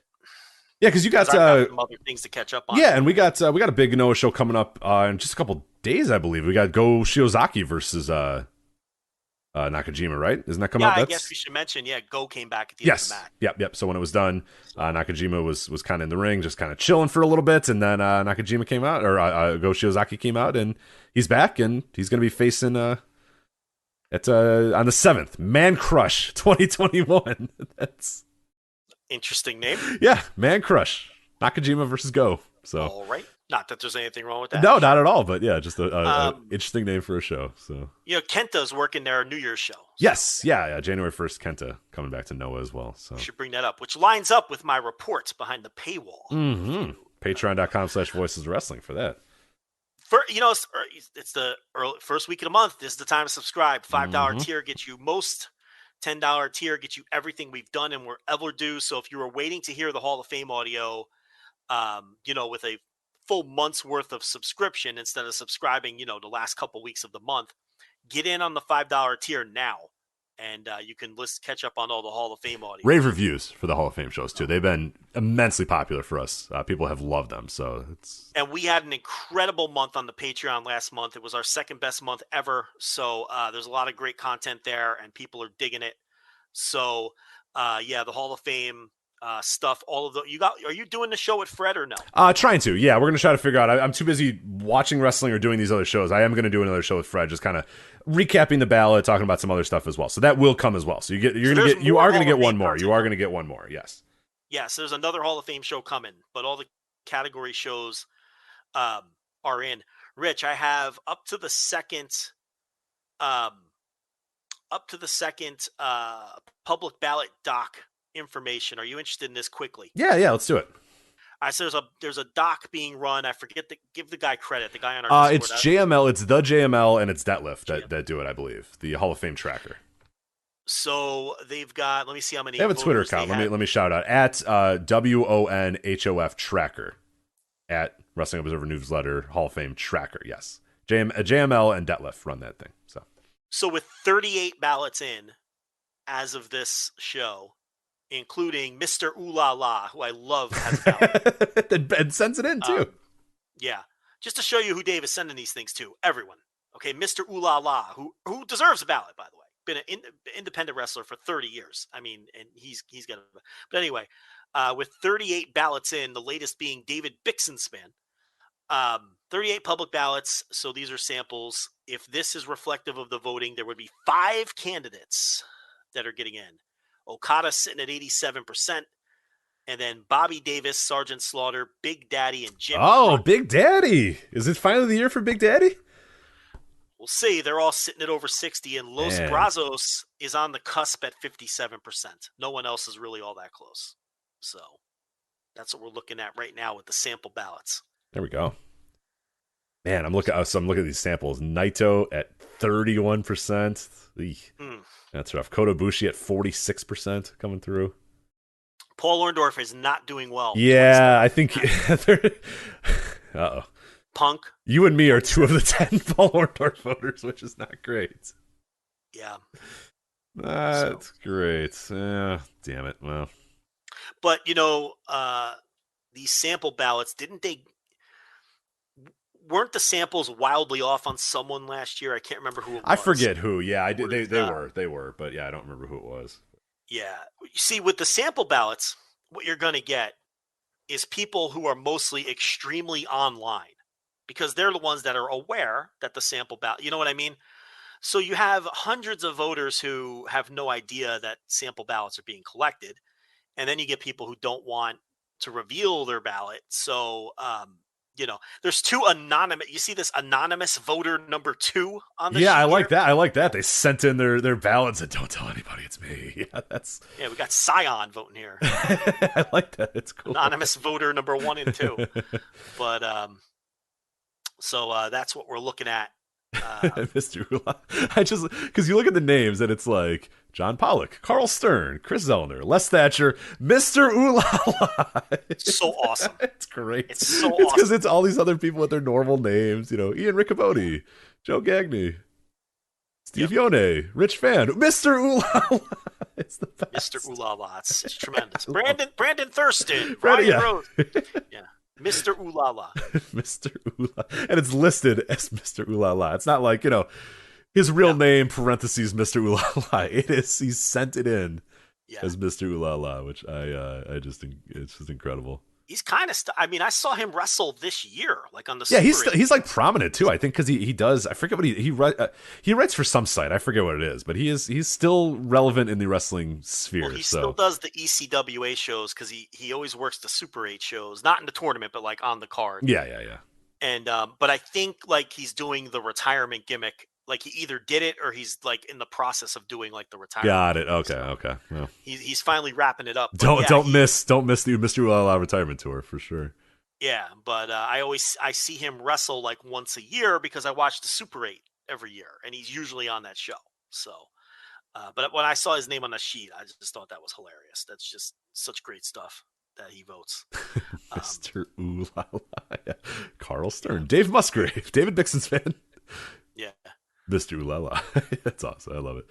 Yeah. All those shows, by the way, rave reviews, patreon.com/voices of wrestling. That I think is it. Do you want to talk about Triple Mania real quick? We could run through it, yeah. Yeah, so that's going to stream on Fight for English audiences. Matt Striker on commentary, so Triple Mania, if you're ready for Triple Mania season, it's here. So he will make some very large platitudes, talk about how you'll always remember this moment and where you were when Cash Wheeler did a move to Phoenix. You'll always remember this moment. It's just classic Matt Striker stuff. I actually enjoy it. It's so bad. It's good. Does Fight have a Spanish option or no? I don't know that answer. Yeah, I don't know that answer. So, I would 1,000,000% choose it. For sure. Yeah, definitely over Triple Mania Matt Striker here. But anyway, earlier, if you look at our notes on Patreon, we said the top 4 matches would air on Fight because that's what the Cubs fan was hearing. But he did update that the top 6 matches on the show. So all but the Marvel exhibition match, which is fine, who cares, and the women's trios match. Everything else will be on the main show on Fight. So you can do that, voicesofwrestling.com/fight. If you're looking for the English language Triple Mania show here. But and this is where Rich makes me read the names, right? Absolutely, yes. I am gonna I could do the main event if you'd like, but then I'm bowing out after that. So all right. So we've got Tito Santana, not that Tito Santana, Carta Brava Jr. and Moko Kota Jr. That's my favorite opening act maybe in all of wrestling. These guys come out there in their army fatigues and they just put everybody through tables and put their bodies through absolute hell. And this is a 3-way 6-man. They're taking on Los Vipers, which is Abismo Negro Jr., Arez, and Psychosis, not that Psychosis. And the third team is El Cutero, Sanson, and Forestero. So that'll be the wild opener 6-man with tables and plunder and all the other stuff that you get with Santana, Brava, and Kota. So then we've got a trios match, La Empresa, which is Puma King, Sam Adonis, DMT Azul, and they are taking on my boy Dave the Clown, along with Monster Clown and Murder Clown. So we've got a trios match. No, it's you have that. I don't think it's Dave, Monster, and Murder. I think it's Dave the Clown. Yeah, let me make sure what I got here. I'll keep going, but I think it's 2 of the Dave the Clown's definitely in the match. There's 2 clowns, and they have a third. The third partner is not a clown, I don't believe. No, I'm looking at it. This is at least per Wikipedia. It's Puma King, Adonis, DMT Azul versus Dave the Clown, Monster Clown, and Murder Clown. Okay, I trust you. Yeah, I trust Wikipedia. That's what they have. So, all right. Then we've got Dragon Leon Dralistico versus Laredo Kid and TBA. The always dangerous TBA, Yeah, that could be a really good match if the TBA delivers, which you would think that it would. They're not going to put a stiff in there. Well, you never know, I guess.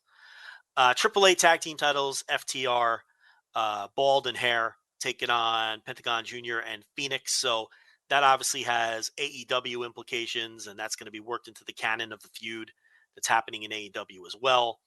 And then we've got Psycho Clown, Pagano, and Cain Velasquez versus LA Park, Rey Escorpion, and Taurus. And it is, yes, that Cain Velasquez, in case you're wondering.